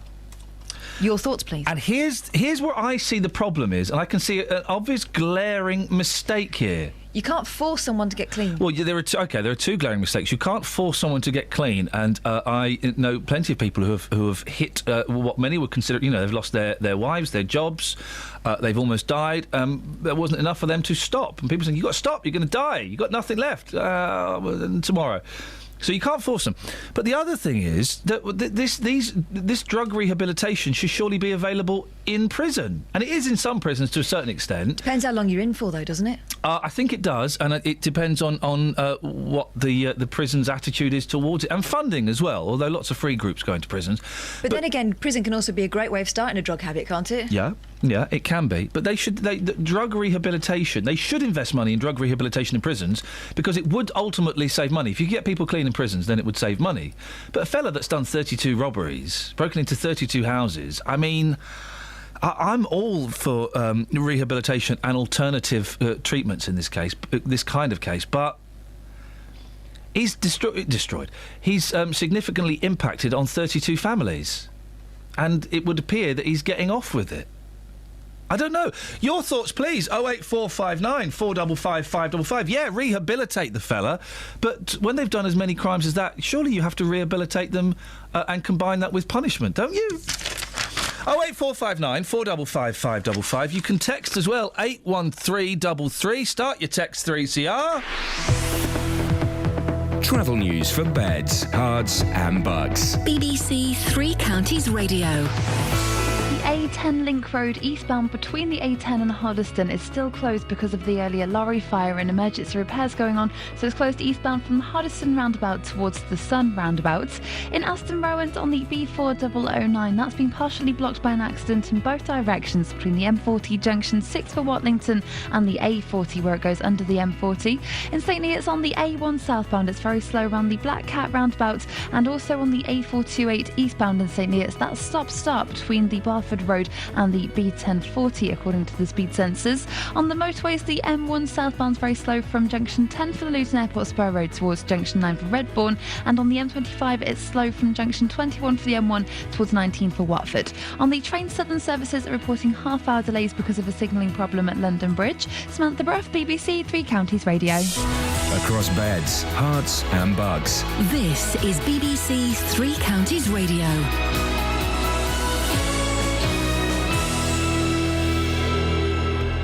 It's 7:30. I'm Simon Oxley. A workshop asking Muslim women to fight terrorism in their community will take place in Luton later.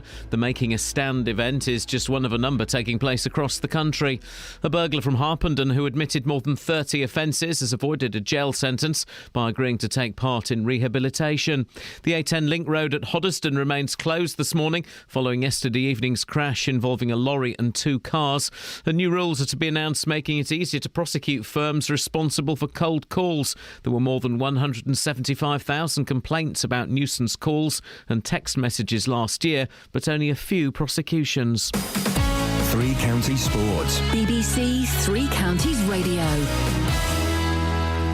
Watford returned to winning ways in the Championship last night with a 3-0 home win over Rotherham. Odion Ighalo scored twice, with Troy Deeney also on target. And with all the promotion chasers winning, the Hornets remain 6th, 6 points behind leaders Derby. Manager Slavisa Jokanovic felt the visitors didn't make it easy. We find some problems at the beginning. It's a very physical game. They put us in under many pressure. We scored first goal. We were a little bit lucky. And after second, we find advantage for us. Scored one more, and we can score some goal more. In the Champions League, 2 goals from Luis Suarez gave Barcelona a 2-1 win at Manchester City in the first leg of their last 16 tie. It could have been worse for City. This for 3-1 to Barcelona, and this at the end of the first leg will surely take Barcelona into the quarter-finals. Great save! Oh, great save from Hart, and then Messi heads it wide of an open goal, and it's just 2-1. Tonight in the Champions League, it's Arsenal versus Monaco. In League One, there were wins for all Milton Keynes Dons promotion rivals. The Dons remain second, but are 5 points behind leaders Bristol City and just 2 points ahead of third place Swindon, with Preston a further point behind. Meanwhile, the Dons' trip to Swindon on Good Friday has been put back to 12:15 on Easter Saturday for live television coverage. In League Two, Luton's opponents this Saturday, Accrington, beat leaders Burton 1-0. Hatter striker Paul Benson played a full 90 minutes for the development squad yesterday in his first game back following a broken leg. And Milton Keynes Olympic long jump champion Greg Rutherford has reversed his decision to miss the European Indoor Championships. Rutherford set an indoor personal best in Birmingham recently and has been named in the squad to compete in Prague next month. BBC 3 Counties News and Sport. The next full bulletin is at 8.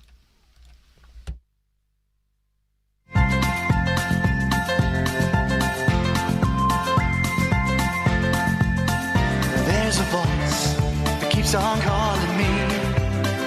Down the road is where I'll always be. Every stop I make a new friend. Can't stay for long, just turn around and I'm gone again. Maybe tomorrow I'll wanna settle down. Until tomorrow I'll just keep moving on.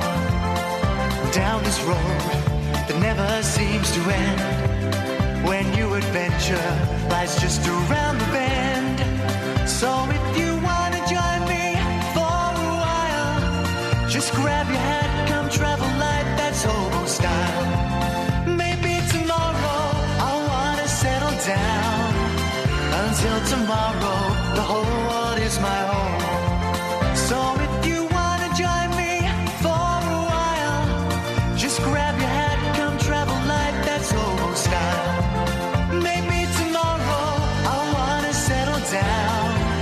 Until tomorrow, I'll just keep moving on.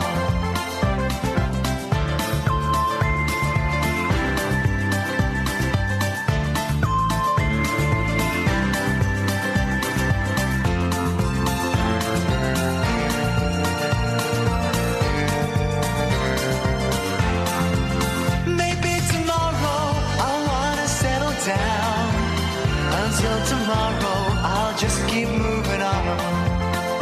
There's a world that's waiting to unfold, a brand new tale no one has ever told. We've journeyed far, but you know it won't be long.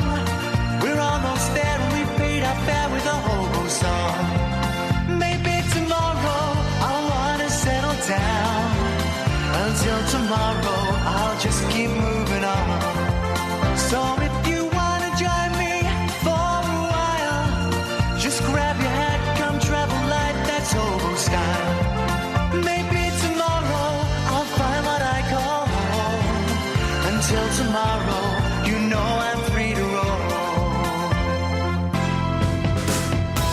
across beds, hearts and bucks. This is Iain Lee. BBC Three Counties Radio. I've got text. Do you want to have a look? Yeah, go on, because we did all our filling up on that last bit with the fellow that was the guest that wasn't there. Yeah. But I'm completely on his side. If he got an MBE yesterday, then he's got the right to not pick up the phone. What would you if you got? Because James Caan, the dragon, not the actor, the dragon, got something in the yesterday with badge. the Queen. He got a badge from the Queen, a Jim will fix it badge, and what would you do? So you go to the palace to get an MBE, CBE, knighthood. Yeah. What would you do? What would you do then? I obviously you'd wear it. I'd lord it right up. Yeah. For a week. Oh, I would sign every letter and email with that. I think that I would be entitled to use the appendage Her Majesty. Yeah. Her Majesty. I don't think you could. But what would you do immediately after that? Because it must be such a buzz. Were you going to go to? You're going to go to Dunkin' Donuts or something? Beefeater. Suppose so. Yeah, you could do actually, couldn't you? Well, push the boat out. Yeah. Nando's. And you'd wear the sticker. Oh yeah, I'd be wearing it forever. It'd be on my PJs. What'd you get the sticker for? After being brilliant at charity and stuff. Yeah. It's weird, isn't it? It's going to happen to us one day for services do you know what? To the radio. Some of the chances that get it, you never know. You never know if you hang on long enough. You'll get something. Here's the thing. You need someone to nominate you, right? The Queen isn't going. Well, this is what I'm thinking. The Queen isn't flicking through the radio, going, "Oh, these two are great. I'm gonna give Iain a knighthood and her a CBE." We the British Empire. What about me? Okay, that's so sweet. I do good things. All right, mate. I'm a nice person. Yeah. So held the door open for you earlier. You're not brave like what we are. We are very, very brave. I'm feeling a little bit down today. I'm still doing a radio show. And I'm not making a big fuss about it. And I know it's my job and everything, but I've popped out 2 kiddies and I'm still doing this. Yeah, fair enough. Got me on the kids. So, Kath, you nominate me. Yeah. And you... No, you nominate me. And then you... No, once I've got my foot in the door of Buckingham Palace, once I'm in there getting my badge... You'll have a word. Then I'll have a word. Hang on. So, fair play. Fine, I'll just go through Harry. What? Oh. I really am learning to censor myself, which is great. You know when he says that he can sort you out like that? Mm-hmm. He doesn't mean like that. 08459 455 555 is the telephone number. Text. Yeah. It's texty time. Yep. Why is it only young Muslims who can be impressionable and radicalised? And why not open this workshop to both Muslims and Christian British people who are equally radicalised and gullible, says Nick of Luton. Nick, really? Are you... Now, Nick... I'd like to speak to you. Are you just saying that because of the it's not fair that the Muslims are getting all the special treatment thing? Because the chances of a young Christian being radicalised to go and join IS, I would imagine, is significantly less. I don't have the stats, but I would imagine, I guesstimate, it's significantly less than the chances of a young Muslim being radicalised and joining IS. You don't know. Nick might have insider info. If you want to give us a ring, Nick, 08459 455 555. We've also... Nick, may I make an accusation, sir? You're being deliberately obtuse. That's the end of the accusation. That's all I'm going to say at the moment. Andrew, as Neptune... I'm Iain. No, this is from Andrew. Hello. Hello, Iain, from Andrew. He didn't write hello, Iain. Andrew, good morning to you. Guten Morgen. Morning, Andrew. Andrew. Iain. Pleased from to meet Andrew. you. Pleased to meet you. As Neptune or Pluto, can't remember which, is no longer a planet, doesn't that stuff up the astrologers who rely on planetary positions? Said that. Yeah. Said that. Probably, yeah. Yep. Probably. And yet again, this is talking about your man from Harpenden, the burglar. Oh, yeah. Burglar Bill.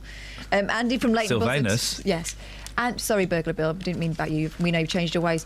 Andy in Leighton Buzzard says, yet again in this country, the victims are put second place to the offender. Disgusting. Can we develop the argument any more than that? Hopefully. Thank you for that. Who was that from? Hang on, I can't remember. Doesn't matter. Thank you for that. It does matter. I really value it. Andy of Leighton Buzzard. Andy, thank you. Can we take the argument better? Can we develop it any further? What do I mean by that? Is there any merit in keeping this fella out of prison at all? Is there any merit in it? I'd be really interested to hear from someone who's been burgled. And, do you want them locked up and then released and then go back to their own way of doing things? Well, there's no guarantee this fella's not going to do it again, is there? You'd like to think. There's a little chance, though, isn't there? if you get him off the drugs. Here's the thing. This is only a tiny story, and I understand this, but I also think it's wrong. I agree with what's being said, but I think it's wrong, and I'm angry with myself for agreeing with it, because it's wrong. Go on, tell me it. And the reason I agree with it is because I'm a dad. But I shouldn't agree with it, because I was also a young man once. More than a third of parents think the minimum driving age of 17 should be increased. Now, I think the minimum driving age should be increased to, 19, 20, but I took full advantage of being able to drive when I was 17. And I'm saying that because I don't want my boys driving cars when they're 17, because I can't imagine they'll be responsible enough. It's the same thing as we, as parents nowadays, don't want our kids playing out in the street because we don't think they're safe. We don't want our kids climbing trees because we don't think they're safe. But we did it. We all did all of that, and most of us came out of it all right. Yeah. Apart from you, keep breaking your arm. Yeah, that was showing off, though. You shouldn't show off, No, kids. my boy's constantly showing Don't show off. Not even at your birthday. But 17 is too young. Of course it's too young. I started my lessons when I was 17, and I didn't finish till I was about 21. Oh, you're one of those. Well, only because I went to university in the middle, and I couldn't run a car there. What was that, Kels? What? I was similar. Oh. Yeah, I started the lessons, wasn't as good as I thought I was, stopped while I went to university for a year, and then started driving again, sorted it out within a couple of months. I started when I was 17, in June, and I passed shortly after Freddie Mercury died. Oh. November that year. What was the connection? Just remember it in the papers. Oh. No, I passed just before he died. November. So it was your fault. That year. It was really a question of, don't stop me now. We are the champions. Stop me anytime you want. You hit that dashboard and I will do an perfect emergency stop. Whereas with my first test that I did before I went to college, Yep. I got a D for dangerous. I don't think you get grades like that. Well, the man told me it was a D for dangerous because I mounted the curb and made an old man run. You mounted an old man and made him run. 08459 455. On a 3-point turn, it was the easy bit, it was the forward bit. 08459 455 555. It annoys me, isn't it funny? Because I heard them talking about this on the radio last night, and it annoyed me because I'm going, yeah, 17 is too young. Of course, young people aren't responsible enough to. And I've become one of them. I've become the suit. I've become the man. I've become a boring old fart. Become. You're such a. Oh dear. Such a cheese. I think 17's a fine age to start learning. Well, I agree. I should agree. Bearing in mind they have to do like a written thing first, so it does take ages. You've got loads to do now. You've got the written, you've got the hazard awareness thing, you've got the other bit, which I've forgotten about, where you have to lift up the bonnet and there's the oil, your tyres have to be this width, all of that. Listen to this.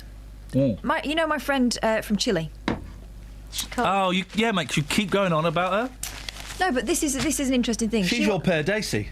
No, she's not. Yes, she is, mate. All the time that you bring out your friend from Chile. No, my friend from Chile is trying to learn to drive. She can drive. She drives in Chile fine. And that's quite hilly there in Chile. But she wants to get her licence here. Now, she's done the written thing, absolutely fine. She has phoned about 3 different driving instructors. They never, ever turn up. And she thinks it's because of her accent. Because they assume that they won't be able to converse with her. Say that again. No, I'd get someone else to ring up for her. Well, her husband sometimes Hello, rings. I would like to have a driving lesson, please. Sorry? I would like to have a driving. I can drive in Chile. Not a clue, No, love. her husband's rung before on her behalf and said, look, her English is good, but, you just have to speak a bit slower. And I think that's what switches them off. I wouldn't say that. I'd just say, can I book a driving lesson on behalf of my missus? Good She's shout. at work right now. I'm going to have a word because I think that it sows the seed of doubt. So she said that she's seen them drive past. She's seen them. She said, "I saw They've them." driven past her. She's been sitting at the bedroom window looking for them. Well, how would they know if they've driven past her? They don't even honk or knock. But so why would they know that she was couldn't speak English? No, because he said to her, it said to them ahead of it that her. Then why would they drive past? This story makes no sense why whatsoever. would they even turn up? Yeah, exactly. That's the bit. I think they cop out. This is your story. It's paper thin and I'm poking holes in it. She is from Chile. Maybe she's a liar. Really nice and she's good at English. I've taught her some really good swears. Analyse the story, right?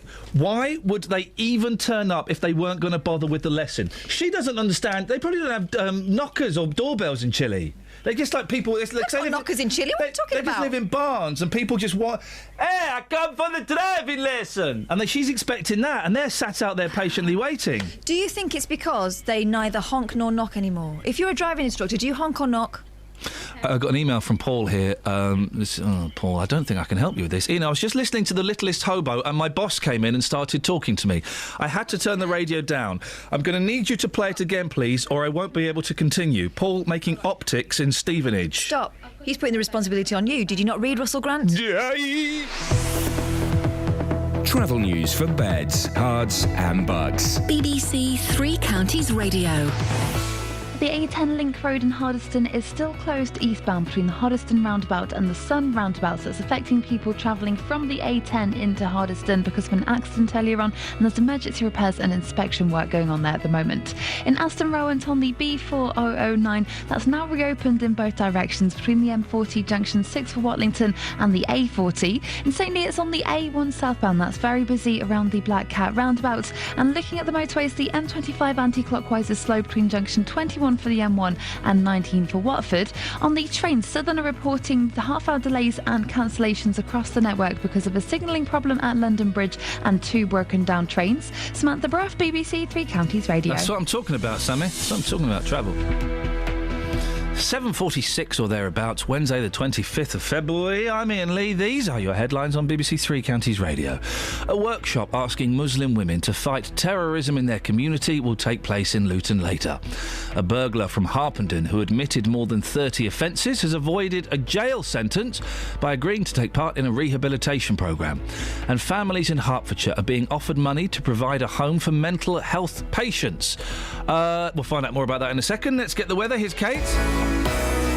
Beds, Herts and Bucks weather. BBC Three Counties Radio. Good morning. It's quite a damp start today, but it looks like the rain is just about edging out. Still a bit, if you draw a line down from Luton down towards Watford, towards the west of that, it does look like it's clearing up a little. Towards the east, we've still got the drizzle, but it is clearing. It's moving eastwards, and we should get some decent brightness later on today. We may even see a break or two in the rather thick cloud.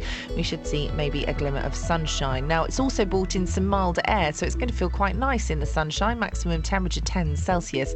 More cloud later on this afternoon before it sets, and it's going to stay with us overnight tonight as well. Some outbreaks of rain, some mist and fog likely, particularly over the Chilterns and also out towards the Downs, so higher ground is more likely to be a bit misty. Minimum temperature in the countryside 6 Celsius, but many places, towns and cities, staying in double figures tonight, so a really mild night and a mild start to Thursday morning. Some outbreaks of rain, some heavy rain moving through first thing tomorrow, but that looks like it's going to clear us probably just after lunch, leaving the rest of the afternoon dry and clear. Some sunshine, but the significant difference in temperature. So our maximum temperature tomorrow is going to be in the morning of 11. By the time we get to the end of the day, it will have dropped off a few degrees and we'll be feeling cold again. That's your forecast. Two of Britain's most senior parliamentarians have vigorously denied any wrongdoing. The biggest news stories mean different things to different people. HSBC has described 2014 as a challenging year after reporting a 17% drop in its annual profits. To us, the biggest stories are what's happening right here in Beds, Herts and Bucks. A cancer charity based in Stevenage says they won't give up even though £5,000 worth of stock was stolen. My little collection tins, that's all gone. Every day, we bring you the things that matter most to you. With news bulletins throughout the day. A memorial outside Luton Police Station for Leon Briggs could be removed. In-depth discussions. She's proved to the nation that she's actually a human being. She's not an automaton. And online at bbc.co.uk/3 counties. Local news. When and where it happens. BBC Three Counties Radio. Across Beds, Herts and Bucks. This is Iain Lee. BBC Three Counties Radio. Yes, Rob, what have you got for us? Yeah, hi, Ian. Yeah, I'm a driving instructor, and I teach people from all walks of life. I teach automatic, and I've got Uruguayan, I've got a Peruvian, a couple of Filipinos. I think the only thing I had a problem with was a few years ago was with a Chinese guy. Oh, gosh, be careful. Well, no, he had a very limited, language. Yes. He grasped English language, but we got on okay. Everything went fine and that. But then he asked me if his sister could actually start to learn, but she didn't speak any language, and he would sit in the back and translate. Oh, blimey. Which was very interesting, because within the first lesson, the two of them ended up having a domestic in the car. I don't know what that was said between them, and I ended up having to say, look, we're not going to go anywhere with this. We carry on like this. But, You're like the Kofi Annan of driving instructors. Oh, yeah, I teach automatic, and I get a lot of foreign students come, and especially some with disabilities as well, and that, Asperger's, autism, and that, so... but yeah, no, it's fine. I work 7 days a week. I'm very, very busy. What do you think's going on then? I mean, is it standard procedure to honk or knock, or do you just normally sit outside at the allotted time and then move on after 10 minutes or something? No, I always text people when I'm about to arrive. I mean, I will probably text them an hour beforehand just to make sure that the lesson's still on. And if I pull up outside, if I can't see their door or whatever, I'll send them a text and tell them where I am, and normally they're waiting for me, no problem at all. Rob, thank you very much indeed. Here's a question. There's two questions. She's obviously been hiring lazy men. I just think she's a bit of a chancer, your mate. She's brilliant. Here's two questions. Should you have to be able to speak English to learn to drive in this country? Si. See you, Jimmy. And both of us pulled faces, raised our eyebrows when he said that he teaches people with Asperger's and autism. But I guess it depends where you are on the spectrum, doesn't it? For example, your mate Paddy Considine is on the spectrum, but he functions perfectly well. In fact, he's flipping brilliant at his job. Do you know this? Can I say this? The spectrum really annoys me. Why? Well, because it doesn't mean anything. No, spectrum doesn't mean anything. There are variations in how. Surely we need something more specific than the spectrum, because it's very, very vague. Don't we need like a colour-coded system or something? Oh yeah, he's like spectrum. Well, he's autistic, but he's only amber. He's autistic. He's got Asperger's, but it's green. He's got Asperger's. It's red. Because then you're getting a sense of he's on the spectrum. What does that mean? Well, people say he's on the severe end of the spectrum, don't they? Well, they don't always. If they're not on the severe end, they would be foolish to use those words. Across beds, hearts and bucks. This is Iain Lee. BBC Three Counties Radio. Now, families in Hertfordshire are being offered up to £600 a week to give a bed to someone dealing with mental health problems. The idea is that people who've been hospitalised through anxiety or depression stay at someone's home rather than a halfway house.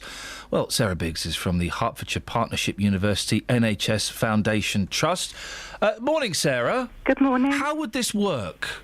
It works very closely with the Hertfordshire crisis team. So the crisis team would see somebody in hospital who they think would be suitable to leave hospital and go and stay with a family instead, or they'd be treating somebody in the community who needed greater support. So they'd make an arrangement and introduce them to one of our families and arrange for them to go and stay with them. So what kind of people are we talking about? What conditions would they have and how would it affect them? Any severe mental health problems. So as you said, it could be somebody who's severely depressed, it could be somebody who's got severe anxiety problems, somebody who's had a life trauma and has left them feeling very wobbly and difficulty coping, somebody who's got a severe mental illness like schizophrenia or bipolar, but are at a point where they've passed the acute phase, but they've still got symptoms where they need that additional support and couldn't be at home on their own.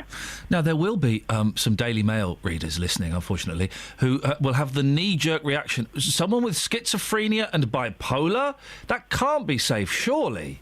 What would you say to them? Well, it can be, and it's interesting because you were talking about this spectrum, and it's about how your people aren't dangerous when they have those. There's a terrible stigma attached to those diagnoses, and it's not true. And I think when you meet people who've got those disorders, you'll see that somebody may be very down, they may be very muddled in their thinking, they may need that support. They may have voices, they may have beliefs that we don't share, but it doesn't mean that they're dangerous. It means that they need help and support and treatment at that time, and being in a family where they can receive that, be part of the family, and have that kind of care and support makes a huge difference to their recovery. What kind of people, what kind of families are you looking for?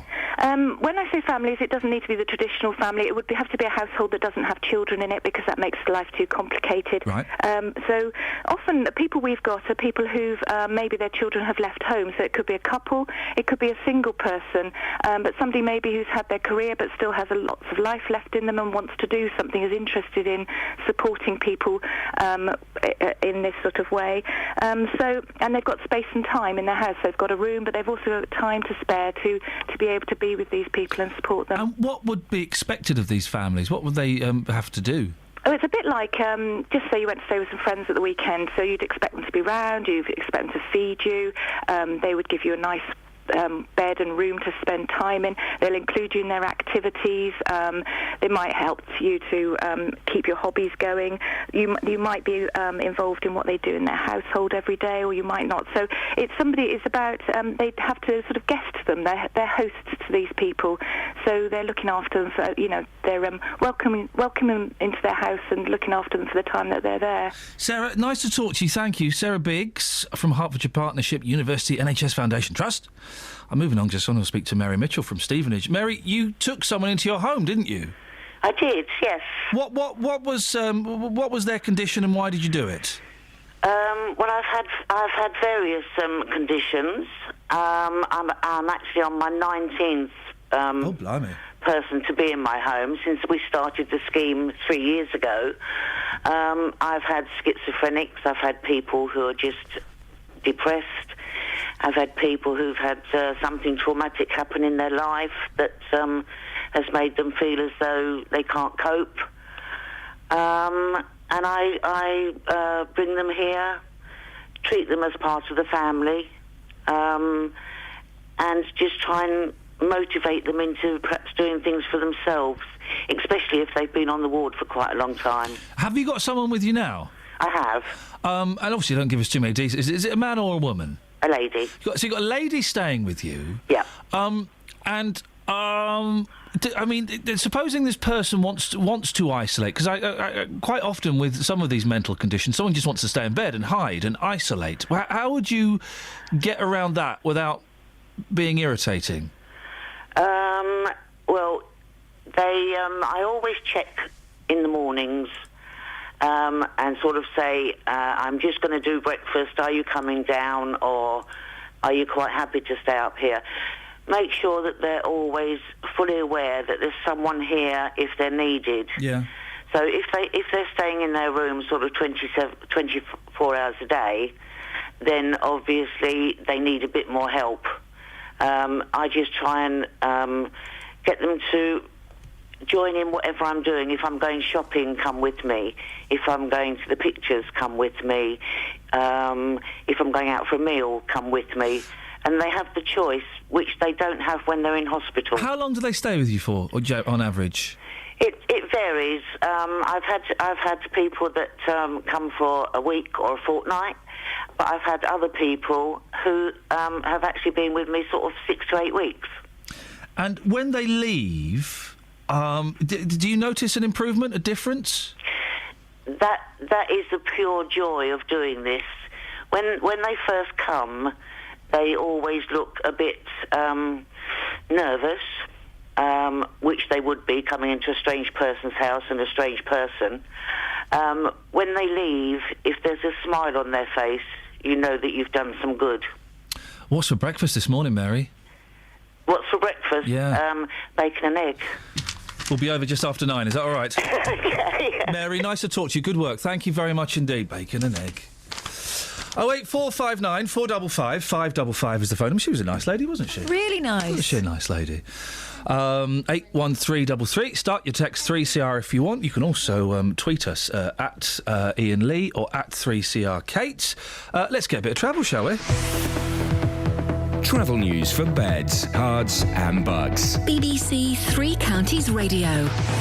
If you're planning to come off the A10 link road at the Hoddesdon roundabout, that's been closed eastbound between the Hoddesdon roundabout and the Sun roundabout because of a lorry fire earlier on and emergency repairs going on.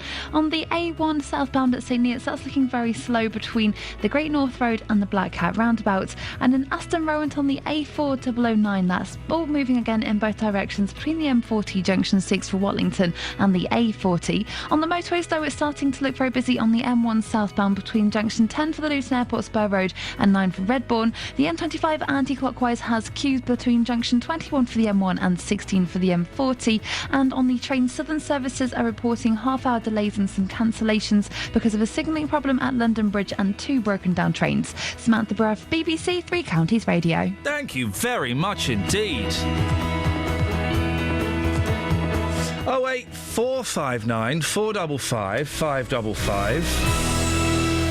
Still trying to find someone to come on and defend astrology. Hey, I've noticed we don't really get Dealey between 7 and 8 o'clock. Is he on the strike or something? I think he might have another job. Unbelievable. Local and vocal across beds, hearts and bucks. This is BBC Three Counties Radio.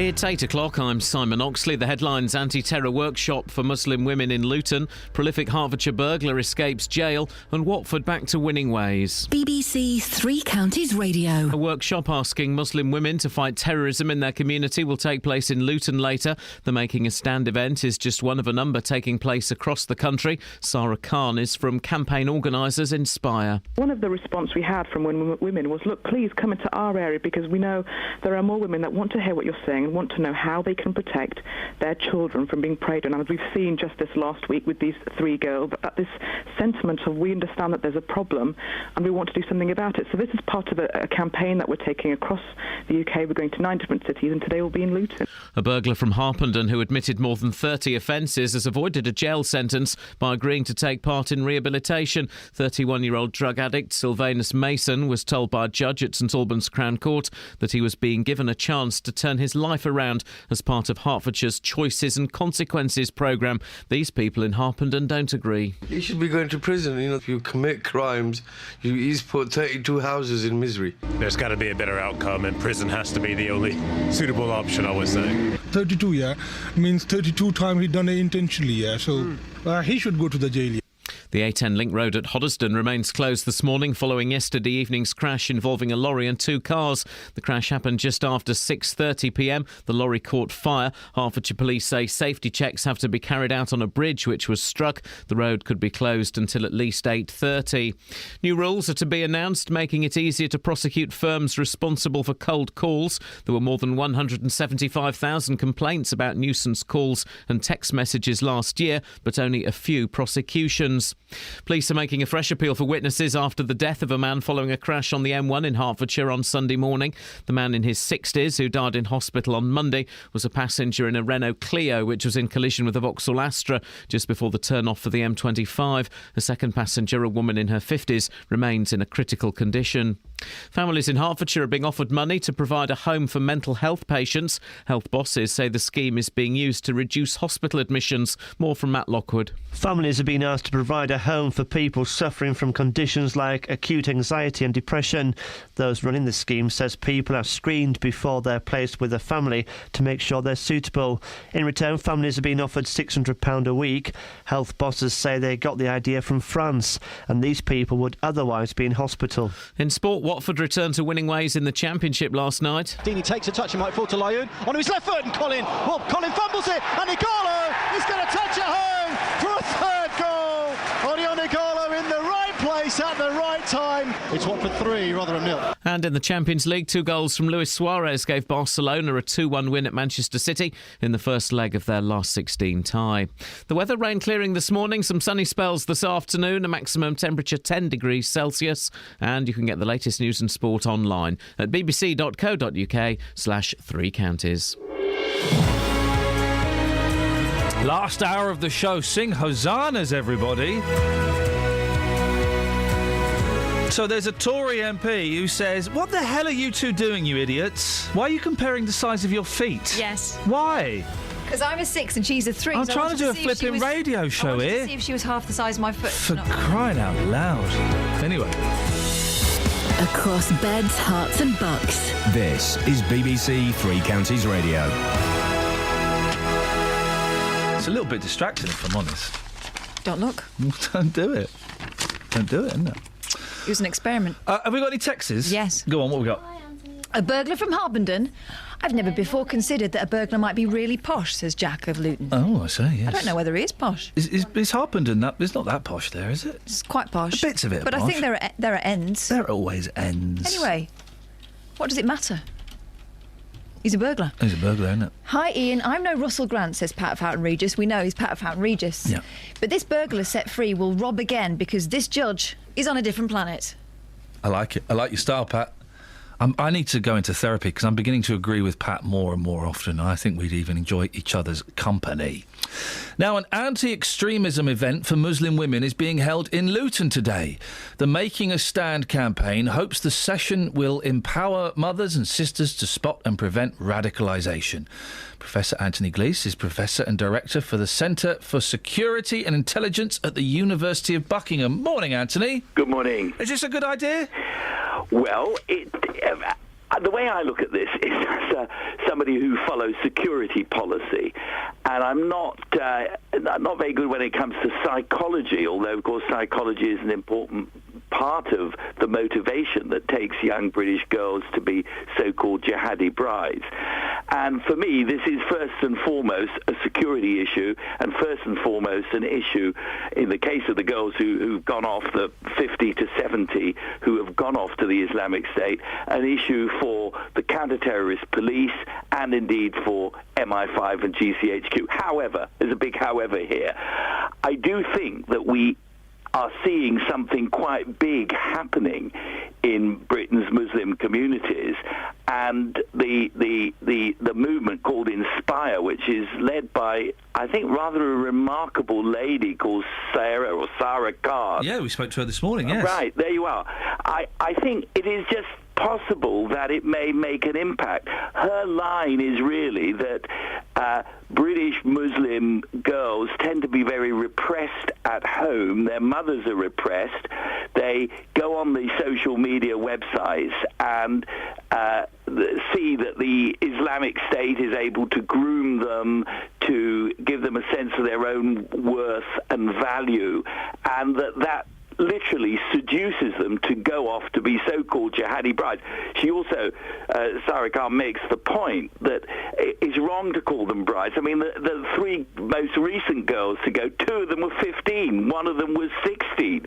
The state owes a duty of care to people under the age of 18. They're not brides in any real sense. So it could be that this psychological message to Muslim mothers, value your daughters, don't repress them, will make them less gullible when it comes to recruiters. But is it going to stop the Islamic State? Is it going to stop recruitment of young British Muslims? I'm a bit sceptical. What do these girls do when they go over there? We know that generally the fellas go over there and they run around with guns and, act like idiots. But what do these... and you're right, jihadi brides is a weird phrase because it kind of... Well, it's a little bit romantic, isn't it? With its description. What do they do when they get over there? Well, by all accounts, they have to be very heavily veiled. They get beaten if any bit of skin is showing. They are meant to have sex with whoever becomes their designated husband, and they are not allowed to learn. They are not allowed to continue any studies they might have done. And again, that's very painful because the three girls who went from North London went from an academy that's noted for its ability to teach students and to give them qualifications. All of that stops. It's a completely different life. We know in the case of the men who were lured over that they're lured over with pictures of swimming pools, cool beers, sports utility vehicles and Kalashnikov rifles, you don't actually see them being killed and shot. And yes, you're right, it could be that this is a kind of romantic idea, and people who are my age, in their mid-60s, they can remember when their sisters swooned for Elvis Presley, and their mothers said, "Oh God, the last thing we want to do is to see people like that in our front room." And of course, that made it all the more enticing to that generation. Maybe this is what is going on with this generation. One thing is for sure: we don't understand the problem, and the role that the social media is now playing in the minds of 15-year-olds and 16-year-olds is something that needs to be looked at. For them, the social media, Twitter, Facebook, they're a real part of their lives. And it's not like it maybe is for us, it's just one of the apps that could be used. They're in their lives. And if they can be convinced not to go out there and perhaps end up dead, at the very best abused, well, it will be worth the effort. Let me ask a couple of questions that may come across as being dumb, but I'm just realising there are a few basic things I don't understand. How do the girls know where to go to? Is there like a website that's got an address on it? It says, if you come to number 1, the High Street, Syria, then you can come and be part of ISIS. How do they know where to go? Well, it's a very good question, and it's a very difficult question to answer. I think there are two stages. First of all, girls and boys have to be up for it in some way, and they have to be kind of recruited. Now, in my view, that does not take place usually on the internet. That takes place through personal contact with somebody. It could be a friend who's been recruited. It could be a recruiter. And at that stage, it is possible that teachers, whether they're university teachers or school teachers, could deter them by arguing with them. Once they have decided to go, though, they are in stage 2. And stage 2, you won't know they're doing it. Remember, the families of the 3 from Bethnal Green Academy who went, the families had absolutely no idea. The school had absolutely no idea. By that stage, they had already been brainwashed and recruited in a very hard way. And at that stage, that has to be MI5. That has to be the counter-terror police. Because, as you rightly point out, you wouldn't just go off to Syria. You would have to make plans, there would have to be people to meet you, and all of those things would be communicated electronically and could therefore be intercepted. So that's a question about our ability to intercept the electronic messages that preclude somebody going off to be a jihadi so-called bride or to go and fight for them.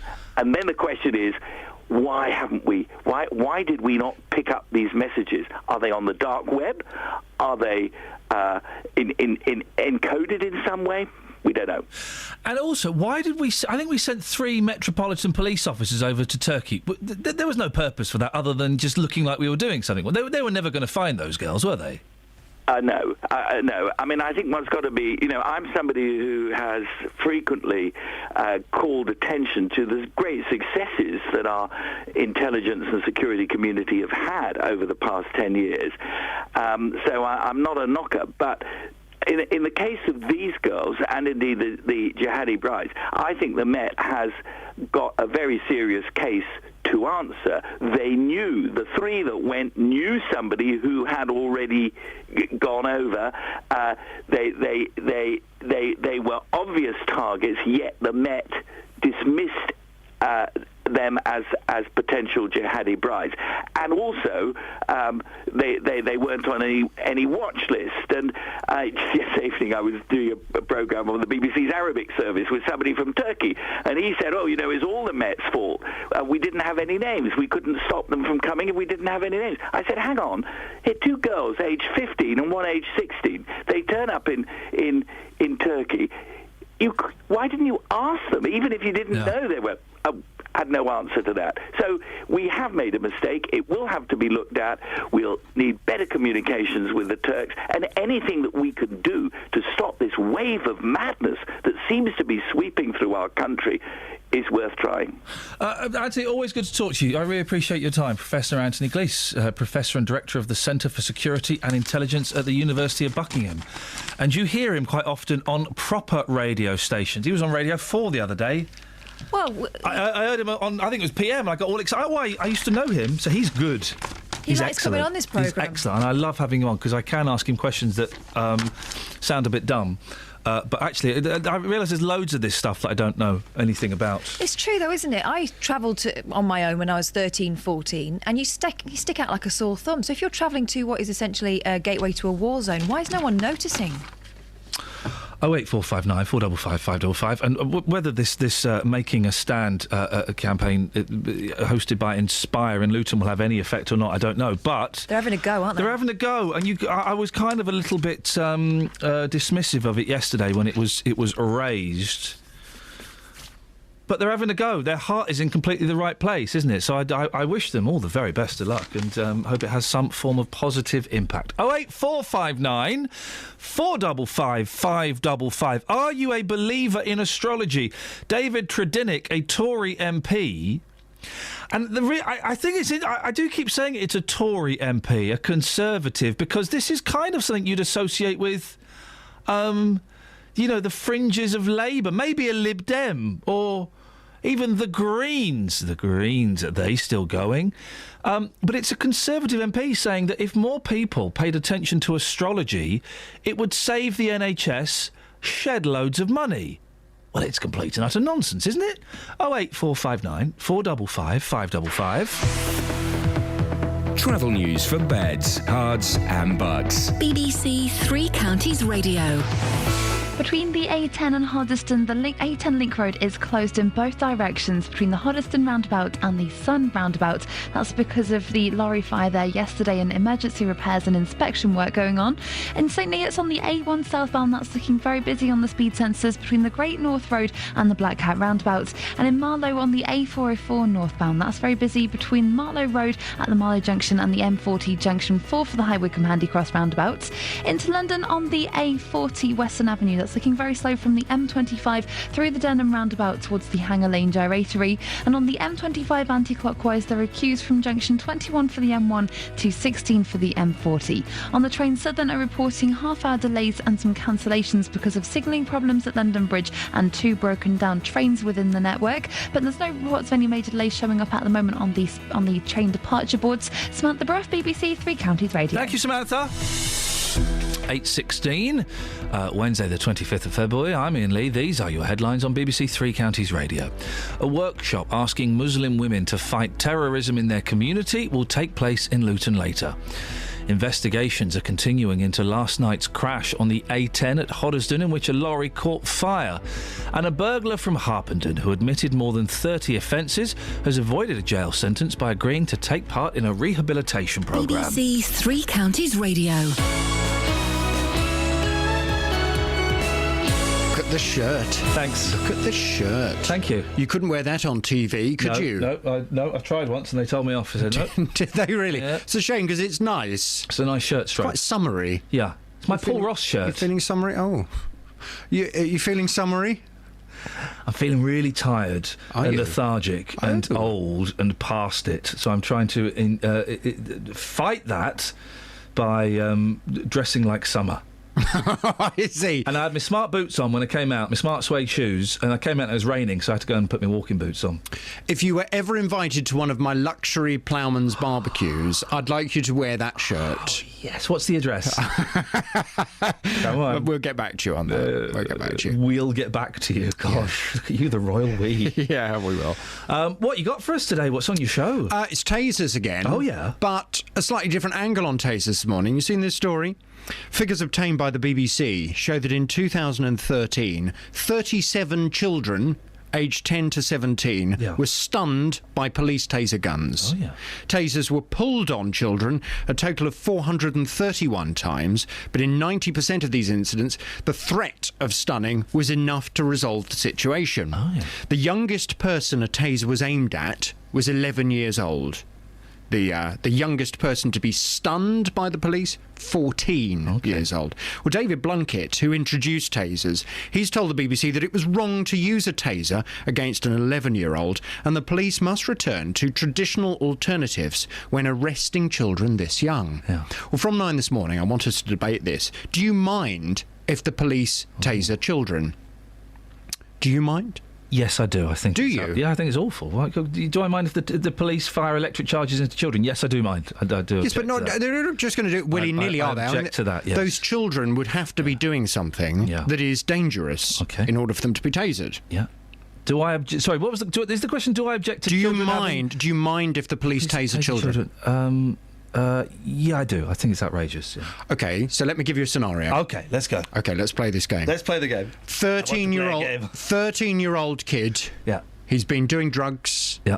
And he's come home. He's had sad. A row with his mum. Already, it's the saddest story I've ever heard. He's grabbed a knife from the kitchen. Okay. And he's holding the knife up against his mother's neck. Yeah. The police arrive at the house. Yep. He's got the knife against his mother's neck. Yep. Is that a reason to taser him? No, of course not. What? No, of course not. He's a child. Well, is that what's happened in these instances? You don't know. Well, these are... Is that what's happened in these instances? I'll tell you what I do know. Yeah. The police, when they taser someone, the amount of paperwork they have to fill in is huge. Yeah. So they don't taser someone unless there is a valid reason to. Like they're carrying a piece of wood and they think it's a samurai sword. That kind of stuff. Yeah, a genuine threat that they perceive at the time. Yeah. Okay. Yes. Or a blind man with a stick. Well, it's a very isolated case. But generally, when you look at how many lives the taser has saved, how many has it saved? It's huge numbers. Well, how many has it saved? If you look at... Well, hang on, you've just... come on, Natalie Bennett. No, but hang on a minute. I don't have to give you figures because you only have to use your common sense. Well, no, but you've just said... If you have a violent person out on the streets, which we have all the time... Yes. If the police are... We don't have all the time. Well, we do. It's a little bit of terror.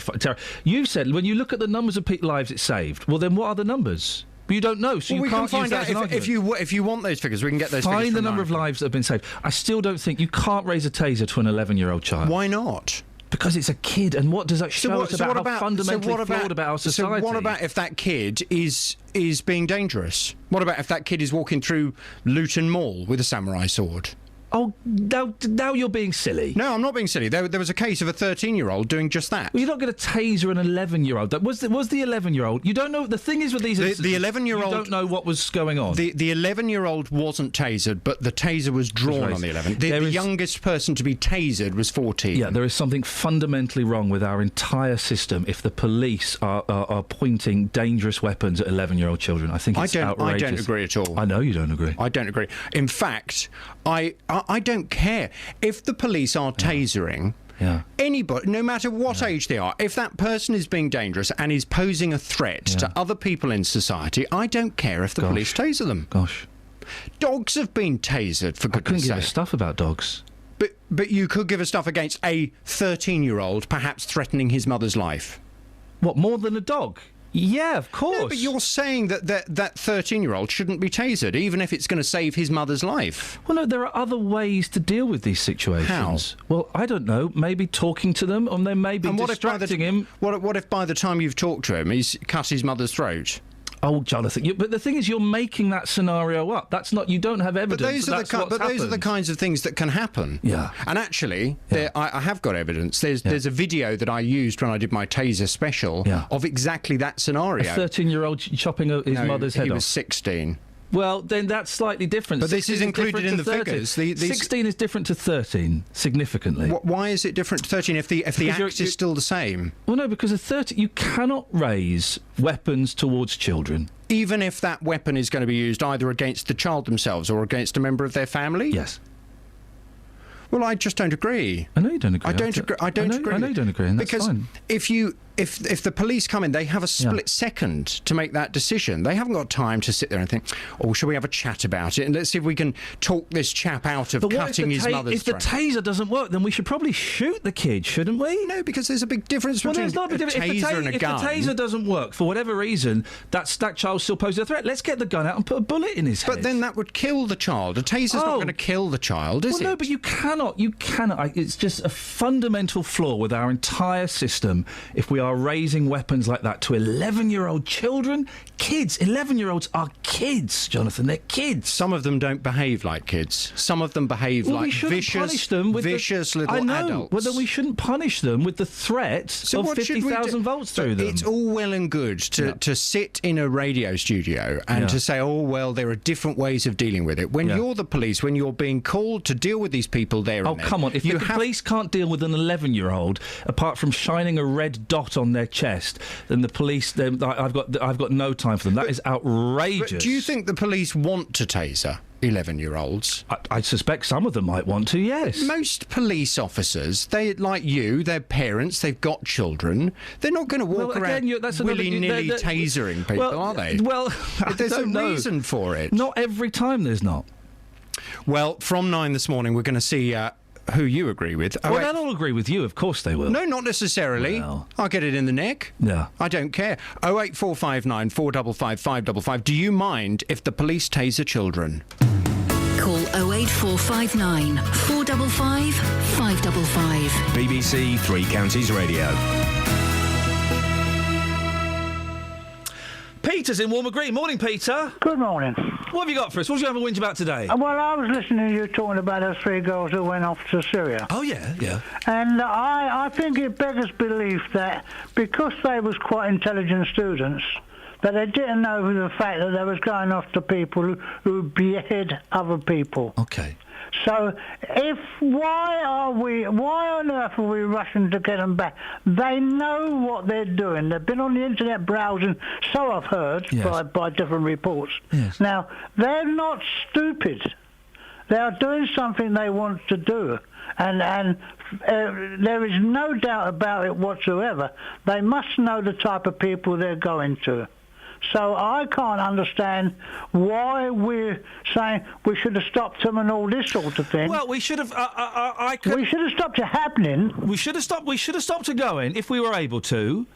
But yes, I don't know what the end game is now, Peter. Is the end game that we want them back so that we can punish them, or so we can de-radicalise them, or do we? Part of me does agree with you that we should just leave them over there. Well, you see, we're talking about youngsters.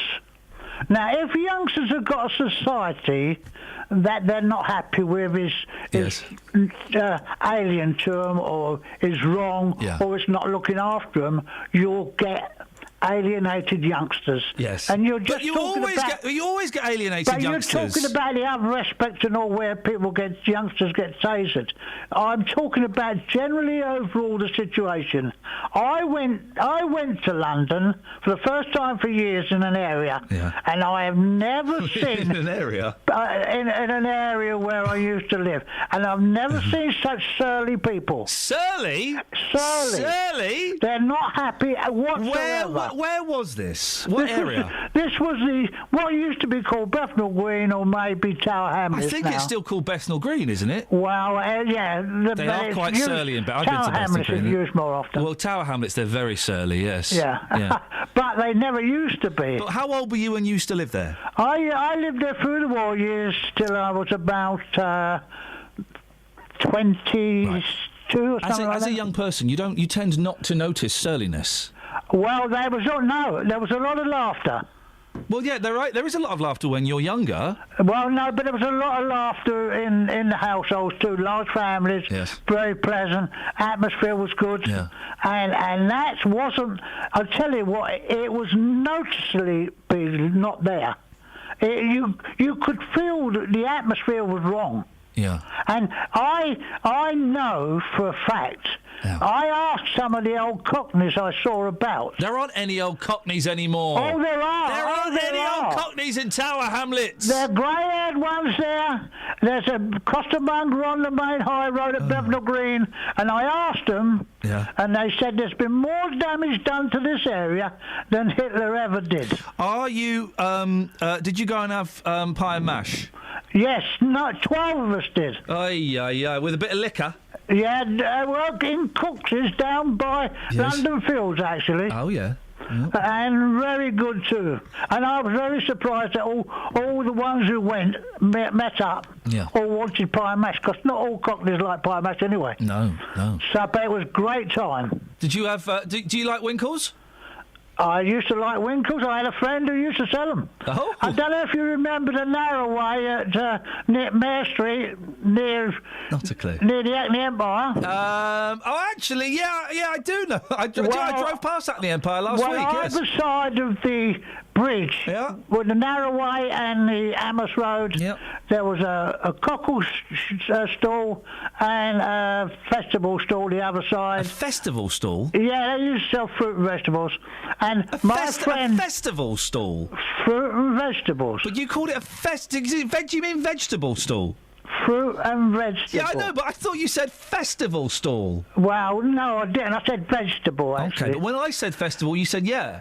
Yeah, well, it sounded the same to me anyway. Okay, well, Peter, listen, I could talk about festival vegetables all day long, but I can't. David's tweeted, I'm old... David, I'm old enough to remember a time before tasers when I was always killing my mum, so... David, you're very naughty. Travel news for beds, cards and bugs. BBC Three Counties Radio. The A10 link road between the A10 and Hoddesdon is still closed in both directions between the Hoddesdon roundabout and the Sun roundabout. That's because of inspection and emergency repair work after an accident and lorry fire there yesterday. In Luton on the Airport Way, that's looking very slow at the M1 junction 10A for the Kidneywood roundabout. In Watford, Beach and Grove's looking very busy around Escort Road, and in Marlow on the A404 northbound, it's looking slow on the speed sensors from the Marlow junction towards the M40 junction 4 for the High Wycombe Handycross roundabout. Looking at the M25 and anti-clockwise, there are delays between junction 22 for St Albans and 21 for the M1 South. And on the train, Southern are reporting half-hour delays and some cancellations across the network because of two broken down trains and a signalling problem at London Bridge. Samantha Breath, BBC Three Counties Radio. Across beds, hearts and bugs. This is BBC Three Counties Radio.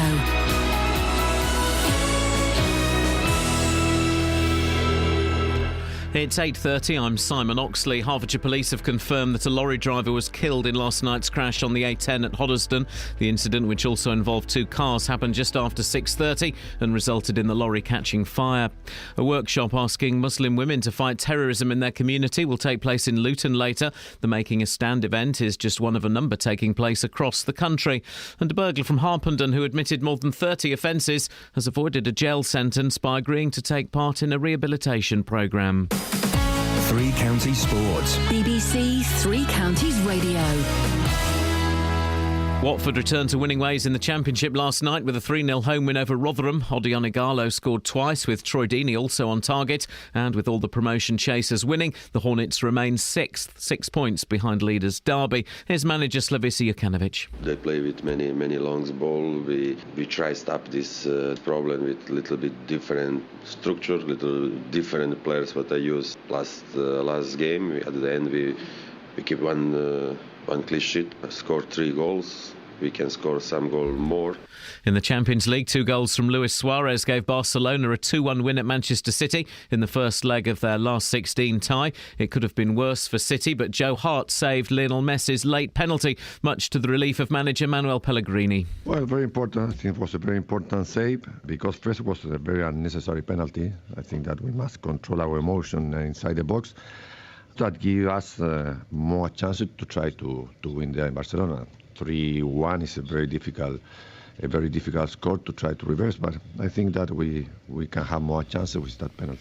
Tonight in the Champions League, it's Arsenal versus Monaco. In League One, there were wins for all Milton Keynes Dons promotion rivals. The Dons remain second, but are 5 points behind leaders Bristol City and just 2 points ahead of third place Swindon, with Preston a further point behind. Meanwhile, the Dons' trip to Swindon on Good Friday has been put back to 12:15 on Easter Saturday for live television coverage. In League Two, Luton's opponents this Saturday, Accrington, beat leaders Burton 1-0. Hatter striker Paul Benson played a full 90 minutes yesterday for the development squad in his first game back following a broken leg. BBC Three Counties News and Sport. The next full bulletin is at 9. Across beds, hearts and bucks. This is Iain Lee. BBC Three Counties Radio. Thank you, Simon. They're still arguing over that tennis woman's bum. It was my bum. It was my bum. Kelly, was it yours? No, mine's better than that. Well, really? This is a great bum. Yep. My wife was the real tennis girl, and this picture proves it, says a man who's got a picture that proves nothing. It proves his wife had a bum. As bottoms go, it's arguably the most famous ever. Well, I would say that the Middleton sisters' bottom is more famous now. J-Lo's. Minaj. Kardashian. Can we go and see the new J-Lo film? Because it looks brilliant. The Boy Next Door. She's a teacher. She's a hot teacher. He's a boy next door. They have sex. Then she realises she doesn't fancy him. She breaks it off. Turns out he's a pupil in her school, and he's also insane. Oh. Do we need to go see it now? Yeah. But she shouldn't have abused her position, should she? So. You're thinking of 50 Shades of Grey. There's a lot of abuse of position there.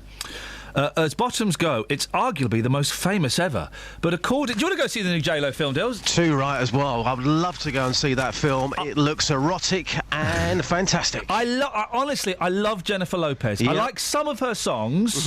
Some I saw her in concert. It was all right. But I think her films are brilliant. Yeah, no, I totally agree. Monster-in-Law, Made in Manhattan. Oh, Made in Manhattan. Anaconda. But you haven't seen Out of Sight, which is the best one. Which one's that? It's the one with George Clooney in the boot. No, I've not seen that. I like the one where she gets beaten up by her husband, she divorces him, she trains to be a ninja, and she goes and kills him. No, that's Mrs. Doubtfire, isn't it? No, honestly, she's brilliant. When are we going? Sunday? It's on me. I can arrange these things. I can on get you. tickets. You'll get some freebies. I can get your popcorn. So, some mince pie. I'm just trying to think what I'm popcorn. doing this weekend. Sunday might... Let me have a little think about it. Sunday might be a goer. Okay. Yeah, Sunday might be a goer. Excellent. Anyway, you know this picture of the tennis woman scratching her bum? I haven't seen that yet, no. What? Never? Can you forward that on to me? After a match or before? Because afterwards, that's You got not your very phone on you, hygienic. Just? Have I got my phone? I'll have to check. Yes, I have got my phone number, yes. Right, I'm going to send you a picture. I'll send you the picture now. Send me the picture. It's a really famous picture of a tennis woman scratching her bottom and she's got no pants on. Right.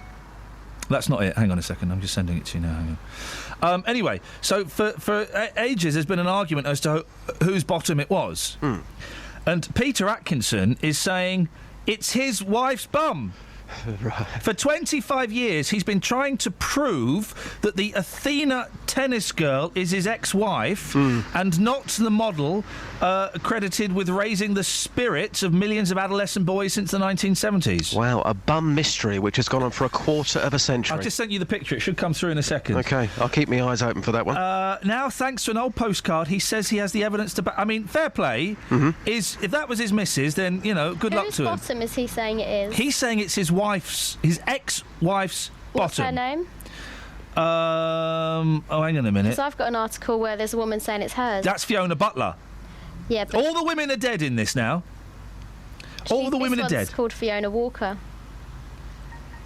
That's the picture coming through, Just.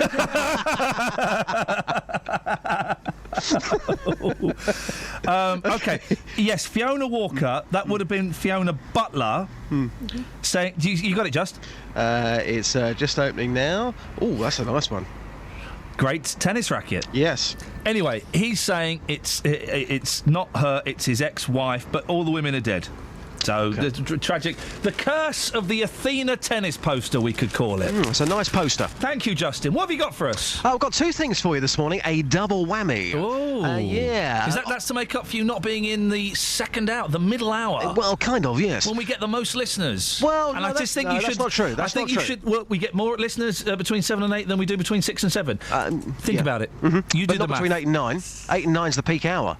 Oh, so hang on a That's second. when he makes his appearance. So he's saving himself.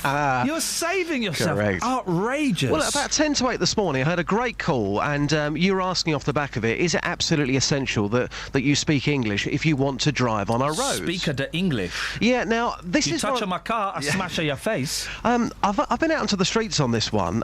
Astronomy to come. Yeah. But listen He's predicting that. Yeah, I'm predicting that. Yeah. But here's what people have to say. Is it essential that you speak English if you want to drive on our roads? I was not expecting this reaction. Here's what people had to say.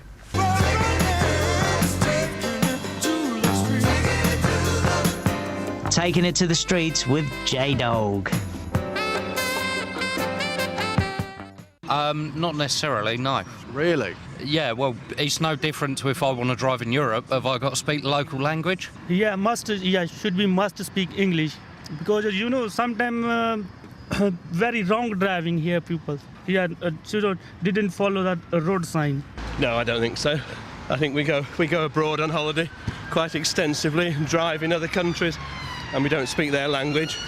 So I'm quite happy that people don't speak English driving on the roads. Really? Even if they can't follow the road signs, potentially that could be dangerous? I think road signs are road signs, aren't they? It's more often the signs than the language that makes the difference. Yeah, I think so, yeah. Obviously, just showing hand signs or whatever. So if you couldn't speak the language, you wouldn't feel safe driving on our roads here? No. It's so interesting because every English person I'm talking to says it doesn't matter, yet people that have come to this country, like yourself, are saying it does matter. It's absolutely fascinating. Yeah, it is, yeah. Yeah, definitely does matter because you interact with other people, so in this world you have to interact with other people, If there's a car accident, you know, involved with another person, which is very vital in that case. Yeah, supposing you have a car accident, you interact with another person, which is, as Jenna said, is very vital. Yeah. How are you gonna? What are your? Can I get your insurance details? I won't do the voice actually. Probably best not to after this week's coverage. But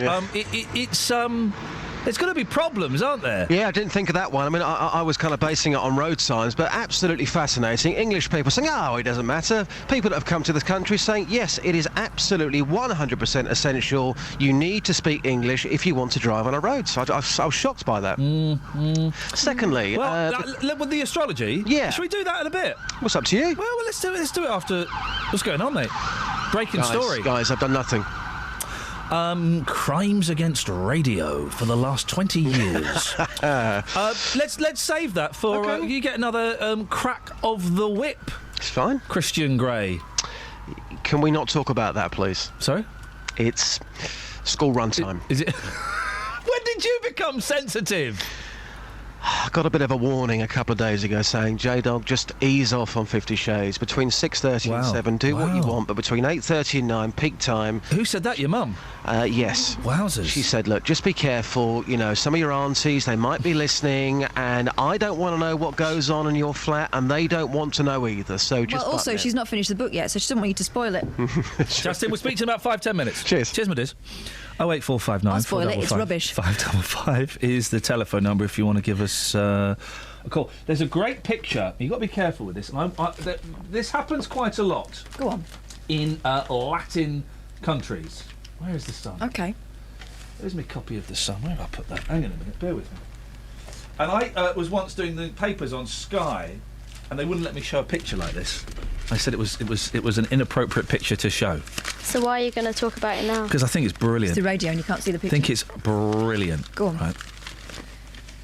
It's a picture of a fella dressed up as the Green Lantern. You seen that? Yes. Seen this dressed up as the Green Lantern? Looks a bit sickly. Yeah. He's dead. It's his funeral. Oh, right, yeah. They love it over there. A Green Lantern fan stands dressed as his comic book hero at his own funeral. Whoa. Renato Garcia, or as Catherine would say, Renato Garcia, 55, was so keen on the superhero, he often wore his costume in public. Oh. So after a fatal asthma attack, his family decided he should wear the outfit one last time at his funeral in San Juan, Puerto Rico. Where? Standing up. Yeah, isn't that weird? Yeah. They do that a lot over there. They love it. Other corpses have been dressed as a boxer, a biker, and Che Guevara. If you could What stand would you like up... to be dressed as? Well, if you could stand up at your own funeral and be dressed up, what would you be dressed up as? Wonder Woman. Oh, really? Mm-hmm. That means there'll be a lot of flesh on display. Well, I won't be able to be embarrassed, will I? Okay. You're quite pale. Well, they can fake tan me up. If there was a light behind you, we'd be able to see your bones. Added extra. Kelly, if you could dress up as someone while you were dead at your own funeral, who would you dress up as? Remember, there's no embarrassment factor here anymore. It's just living your dream or dying your dream. It's a good question, isn't it? It makes you think. It's a very good It's the kind of stuff we don't think about. I know how we should. She'd look good as Barbarella. You can't have. You can't. I don't think you can be too sexy. I don't think you'd be sexy enough. No, you can't be too sexy at your own funeral. All right, I'll go Boudica then. Okay. I don't want to tempt anyone. Yeah, I'm trying to think. I'd probably go. I'd probably go dressed up as Justin Dealey. That's just undoing your buttons, isn't it? Barbarella, I've just looked it up. Yeah. I was, Hey, Barbarella, psychedella. Who would you go as, Ian? Did you just say? Justin Dealey, I think. Justin No, I Dealey go dressed up as. himself. I go dressed up as Tom Baker era Doctor Who. That's who I go dressed up as, and then my coffin will be a TARDIS, bigger on the inside than it is on the outside. Yeah, you like that one, Kels? Don't spit it out. That's it, good girl. That's what I go as. Tom Baker. You can text it in the last 15 minutes of the show. A little bit of light-hearted bants. Imagine you're dead. It's your funeral. Who are you going to dress up as? 81333. Start your text 3CR. You better put that on Twitter. I don't think I want to be associated with that kind of stuff on Twitter, really. Oh, I tell you what we can do before the end of the show as well. What's going on, Kels? Hello. Some phones. Oh, blimey. I tell you what we can do as well. The famous body parts. No, hang on. Body parts of the famous. That have been sold. Oh, yeah. Because but they've included someone's toast. Last time I checked, that wasn't an appendage. Well, because we were talking about Churchill's blood was going to be sold. Has that been sold yet? Because for 300, it was between 300 and 600 quid. They always underestimate the auction to get you excited. I reckon that'll go for about £2,000. Yeah. That'll go for about £2,000 because you can actually, there is the technology regenerate, yeah. to regenerate him and clone him back. Have your own Churchill. So, I'm trying to think if I've got any body parts of celebrities. I would. Oh, I've got something that purports to be the hair of one of the monkeys. It's not. It was just a badge that they sold in the 60s. All right. Head hair. It was just a badge they sold in the 60s. It's Mickey's hair. Sellotape. It's not. It could be just anybody's. A swizz. Could be anybody's curly hair. But he had curly hair, a fro. But I would quite happily. I mean, I'd have a Davy Jones's kidney or something. Would you? Oh. I nearly bought his. Scan. MRI scan, Yeah, but the I fella remember. wouldn't post it to the UK. Would you give Davy Jones one of your kidneys? He's dead, mate. If it would bring him back to life? Yeah, of course I would. If a monkey got in touch and said, "Listen, I'm in a bit of trouble. Can I have your kidney or your pancreas or your uterus or something?" I'd say, "Yeah, have it. What Take about it." Uranus? Oh, now, come on. What's astrology got to do with it? News for beds, cards, and bugs. BBC Three Counties Radio. On the M1 northbound, 2 lanes are closed because of a vehicle fire between junction 14 for Milton Keynes and 15 for Northampton. And also on the M25 clockwise, they're accused because of an accident at junction 16 for the M40 and 17 for Maple Cross. That's been moved to the hard shoulder, but it's still very slow. Anti-clockwise on the M25, there's a lane blocked between junction 26 for Waltham Abbey and 25 for Enfield because of an accident involving a car and a van. And on the A10 link road between the Hoddesdon roundabout and the Sun roundabout in both directions, that's closed because of a vehicle fire yesterday evening and emergency repairs going on to fix that. The A1 southbound at St Neots is very slow towards the Black Cat roundabout because of the roadworks. Samantha Bruff, BBC Three Counties Radio. Thank you very much, Samantha. 8:46. It's Wednesday, the 25th of February. I'm Iain Lee. These are your headlines on BBC Three Counties Radio. Hertfordshire Police have confirmed that a lorry driver was killed in last night's crash on the A10 in Hoddesdon. A workshop asking Muslim women to fight terrorism in their community will take place in Luton later. And David Blunkett, the former Home Secretary who introduced tasers for police, says it's time to look again at their use after more than 400 taser incidents involving children in 2013. 08459 455 555. More from Dealey as well on astrology. But before that, let's get the weather. Here's Kate. Beds, Herts and Bucks weather. BBC Three Counties Radio. Good morning. It's been quite a damp start. We've still got a bit of light rain out there, but the good news is on its way. We've got some quite thick cloud at the moment, but it is starting to break, and we should start to see 1 or 2 sunny spells later on today. It's going to feel quite mild as well, the maximum temperature 10 Celsius. The cloud will return before dusk this evening, and the cloud will stay with us overnight. Some drizzle overnight, some mist and fog likely over the higher ground especially. It's quite a misty and murky night, but a mild one. The temperature won't drop too much at all, if at all. Many places staying at 9 or 10 Celsius. So a mild start to Thursday. Some heavy rain making its way across us as we head through tomorrow morning and for the first part of tomorrow afternoon. Eventually it will clear though. So we're going to get our mildest, warmest temperature or maximum temperature tomorrow morning at 11 Celsius. But once that rain clears and the sky clears, the temperature is going to drop. And by the afternoon it will be a few degrees colder. A brief warning for the night Thursday into Friday. Because of those clearing skies, the temperature could drop down to 0 and we could see just a touch of frost for Friday morning. And that's your forecast. Every weekday from 3. Let's talk about your story. They're little globules of it's chocolate. What is that sticking out of that? That's the abdomen of the ant. Roberto Perroni. Film critic Richard Fitzwilliams, welcome to the programme. Richard, will you be watching Rambo 5? They are unsubtle, they are silly, and they do not appeal. Overweight people are being ignored, humiliated and insulted on a regular basis. When you're in the supermarkets, people watching what you're picking up and passing comments. Can I ask you, Claudette, what does it cost to have a cycle of IVF when you decide, well, I have to have children? It all totalled to nearly £25,000. When you're in such a low and desperate place, you'll do anything. Roberto Perroni on BBC Three Counties Radio. Call 08459 455 555. BBC Three Counties Radio. Morning, John. What you got for us? The burglar.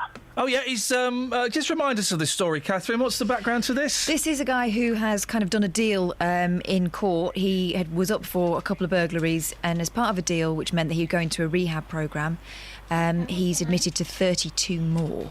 And he's not going to prison? No, they decided he's better off being rehabilitated than going to prison. What do you reckon, John? Perhaps he ought to face all of the people he burgled to see if he actually wants to slap them in the face to face, rather than a backhanded slap in the face. Hang on, who's slapping who in the face? Well, the people that have been burgled have basically been slapped in the face by the court system. So does this man actually want to stand face to face and slap them personally rather than letting somebody else do it backhandedly? Well, I'd imagine he wouldn't, but what do they call it? Restorative justice? Yeah. Is that what it's called when you meet your the victims of your crime and you explain why you did it and they tell you how it's affected them? That's not a bad idea, is it? I think I would like to, but I don't know whether I'd better control myself. Oh, well, you wouldn't be allowed to hit him, well, because it's against the law, mate. Yeah, but so was what he did. Yeah, exactly. But the other thing, right? He's been asked, or he's coughed up 30 other crimes. Yeah. Now that obviously helps the police with supposedly crime rate. Now the sceptic in me perhaps thinks that if you cough for them, we'll help you out. Well, that's what they've said. Yeah, you tell us the crimes you've done, and you won't go to prison as part of this system. Has he done them? Huh? Has he done them? Well, I don't know. He'd have to be specific, wouldn't he? Well, surely he'd say, I broke into number 32 the High Street, and I took a telly, and I took some cat. I took about 50 quid a cat. He'd have to. He's probably done so many that he couldn't remember whether he's on his arse or his elbow when he did it, and which ones he's been. Yeah. All right, John. Well, just watch your language, fella. Apologies there. Category C, but apologies there. I would imagine as part of his rehab as well, he's going to have to make amends somehow, isn't he? I like this restorative justice. You can't go and hit them, of course you're not. That's silly. But I do like the idea of confronting the person and saying, "Well, go on. What were you doing that for? It was horrible. Why did you do that horrible thing? And really the impact upset it us." had on us. Yeah. Really upset us. Dealey! He was honest, though, wasn't he? You know, people in Harpenden... He was. People in Harpenden this morning were outraged, but he could have said, OK, I did 4 or 5 crimes. He's owned up to 32 of them, so he's been completely honest about those. And, of course, if he breaks the rules, he will go to prison. Scarlett Johansson's used tissue... £3,600. Gosh. But yesterday, Churchill's blood for what, 300? It says, well, it's going to go up for auction. It says between 3 and 600. That'll go for about £2,500, I reckon. Well, I hope so. It's based on that tissue story. Well, it described it. This is not a joke. In 2008, actress Scarlett sold a paper tissue full of her bogies. Oh. Jeez. William Shatner's kidney stone. Have a guess, how much? Oh, I reckon that would have gone for £5,000. Kath? This is a good game, actually. Go on. This is what we should have done all morning. William Shatner's kidney stone. £7,000. £16,000. Wow. Just the one? Just the one. I'd want a couple for that. Britney Spears chewing gum. Catherine, you go first. Oh, £5. Just? £3,000. £8,500. Wow. Here we go. Brangelina's breath. An air sample collected the moment Brad Pitt and Angelina Jolie walked past. This is a good one. Go on. £50. Yeah, that's okay. That's not a bad guess. Kels? People are weird, though, so I reckon... How much? 300. Yeah, go on. Just? I'm going to go with £1,000. £320. Oh. What? Now, I'm surprised by this. John Lennon's molar. It's a tooth, yeah? Yeah. Imagine owning John Lennon's tooth. It's easy if you try. It worked for a Canadian dentist who bought the former Beatles gnasher at a Stockport auction in 2011. But how much did he pay for it? Tooth of a beetle. How much did he pay for it? How much did he pay for the tooth of a beetle? £8.50. Oh, no, be serious. £8.60. Oh, jog on, mate. Kels. £6,000. Okay. 50,000 big ones. 20,000 quid. 20,000 quid. A final one. In Stockport? Napoleon's penis. Right. Bearing in mind he's a small fella. Oh, dear. I don't think they're paying by the pound, but... Yeah. Just Napoleon's penis. This was in... Sicko thought, oh, it's a shame he's gone. This was in 1969. Ah, so... What will that be in today's money? Have you got it in today's money, the equivalent? OK, interest has perked up again, and the man's daughter who owns it says to... I tell you what, OK, it was sold in 1969 for £25,000. Yeah, I was going to say 100. She has turned down an offer, significantly higher offer recently. £100,000. OK, Justice saying £100,000. £50,000. Cuz? 70 grand. She's turned down an offer for £65,000. I would say that would get 100 grand easily. Easy, yeah. Lee? Hello. How much would you pay for Napoleon's penis? Well, I wouldn't pay anything. It probably looks like a walnut whip now. Ladies and gentlemen, thank you very much indeed. What you got for us, Lee? Well, the guy who thinks his wife is on the Athena poster, I think he's talking out of his... and the burglar... Yes?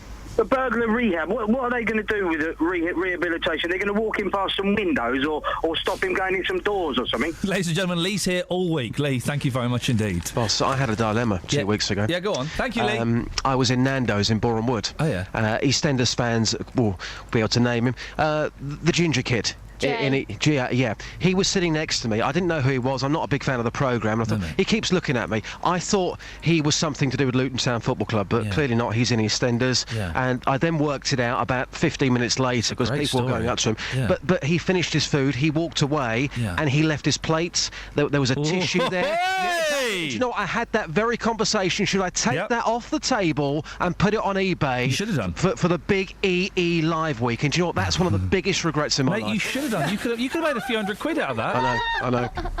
Justin, we haven't got much time. Astrology. What a plum. He is a plum, but... Biggest regret of his life. Astrology. One of. Justin, I'm on your side, mate. That's a big regret. Astrology. There's a Conservative MP, David Tredinnick, who says that if we are all into astrology and if the NHS used astrology more, it would save them a fortune. He's a fruitcake, obviously, isn't he? Clearly. It's all to do with birth maps and charts. So I've been onto the streets this morning asking if people believe. Also also getting reaction to his very, very strange comments. Here's what people had to say. Good morning, madam. I'm J-Dog from Iain Lee's show. Do you believe in astrology? Like star signs and stuff? Yeah. No. Tell me why. Come on, open up to the dog. Because I'm a scientist. Wow. That puts you in a very unique situation. Look at this story.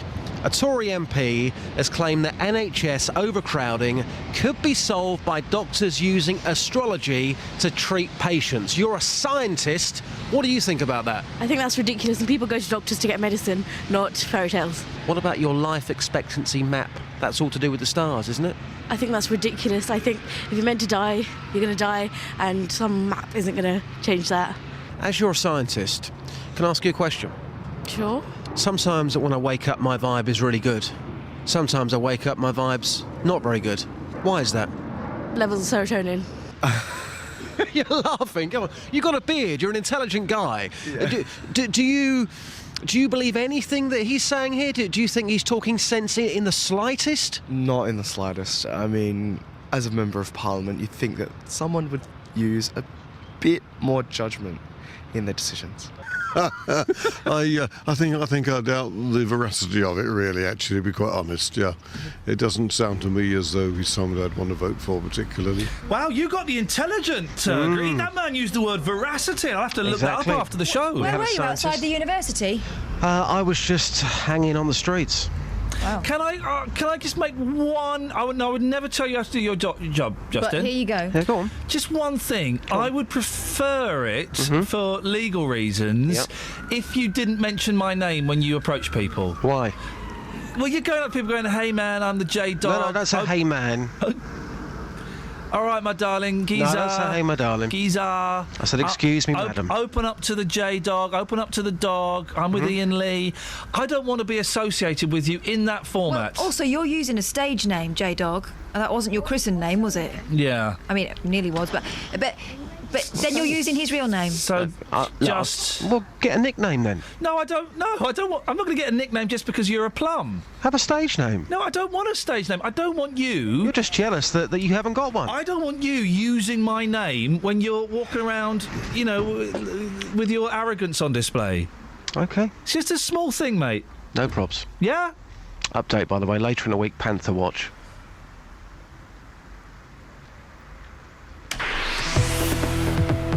Travel news for beds, cards and bugs. BBC Three Counties Radio. On the M1 northbound, 2 lanes are closed between junction 14 for Milton Keynes and 15 for Northampton. That's because of a vehicle fire. On the M25 clockwise, there was an accident between junction 16 for the M40 and 15 for the M4. It's been moved to the hard shoulder, but it's very slow through that stretch. And anti-clockwise, it's very busy between junction 26 for Waltham Abbey and 25 for Enfield because of an accident there earlier. On the A10 link road between the A10 and Hoddesdon, that's still closed in both directions from the Hoddesdon roundabout towards the Sun roundabout in both directions, and it's causing problems on the A10 southbound. They're accused from the New River Trading Estate, and also on the A10 northbound they're accused between the Hoddesdon roundabout and the Harlow turnoff because of that closure on the A10 link road. No reports of any major delays at the moment on the trains. Samantha Bruff, BBC Three Counties Radio. Thank you very much indeed. That's it. That's your lot. Thank you, Catherine, Kelly, Justin. Back tomorrow at 6. Until then, from us, ta-ra.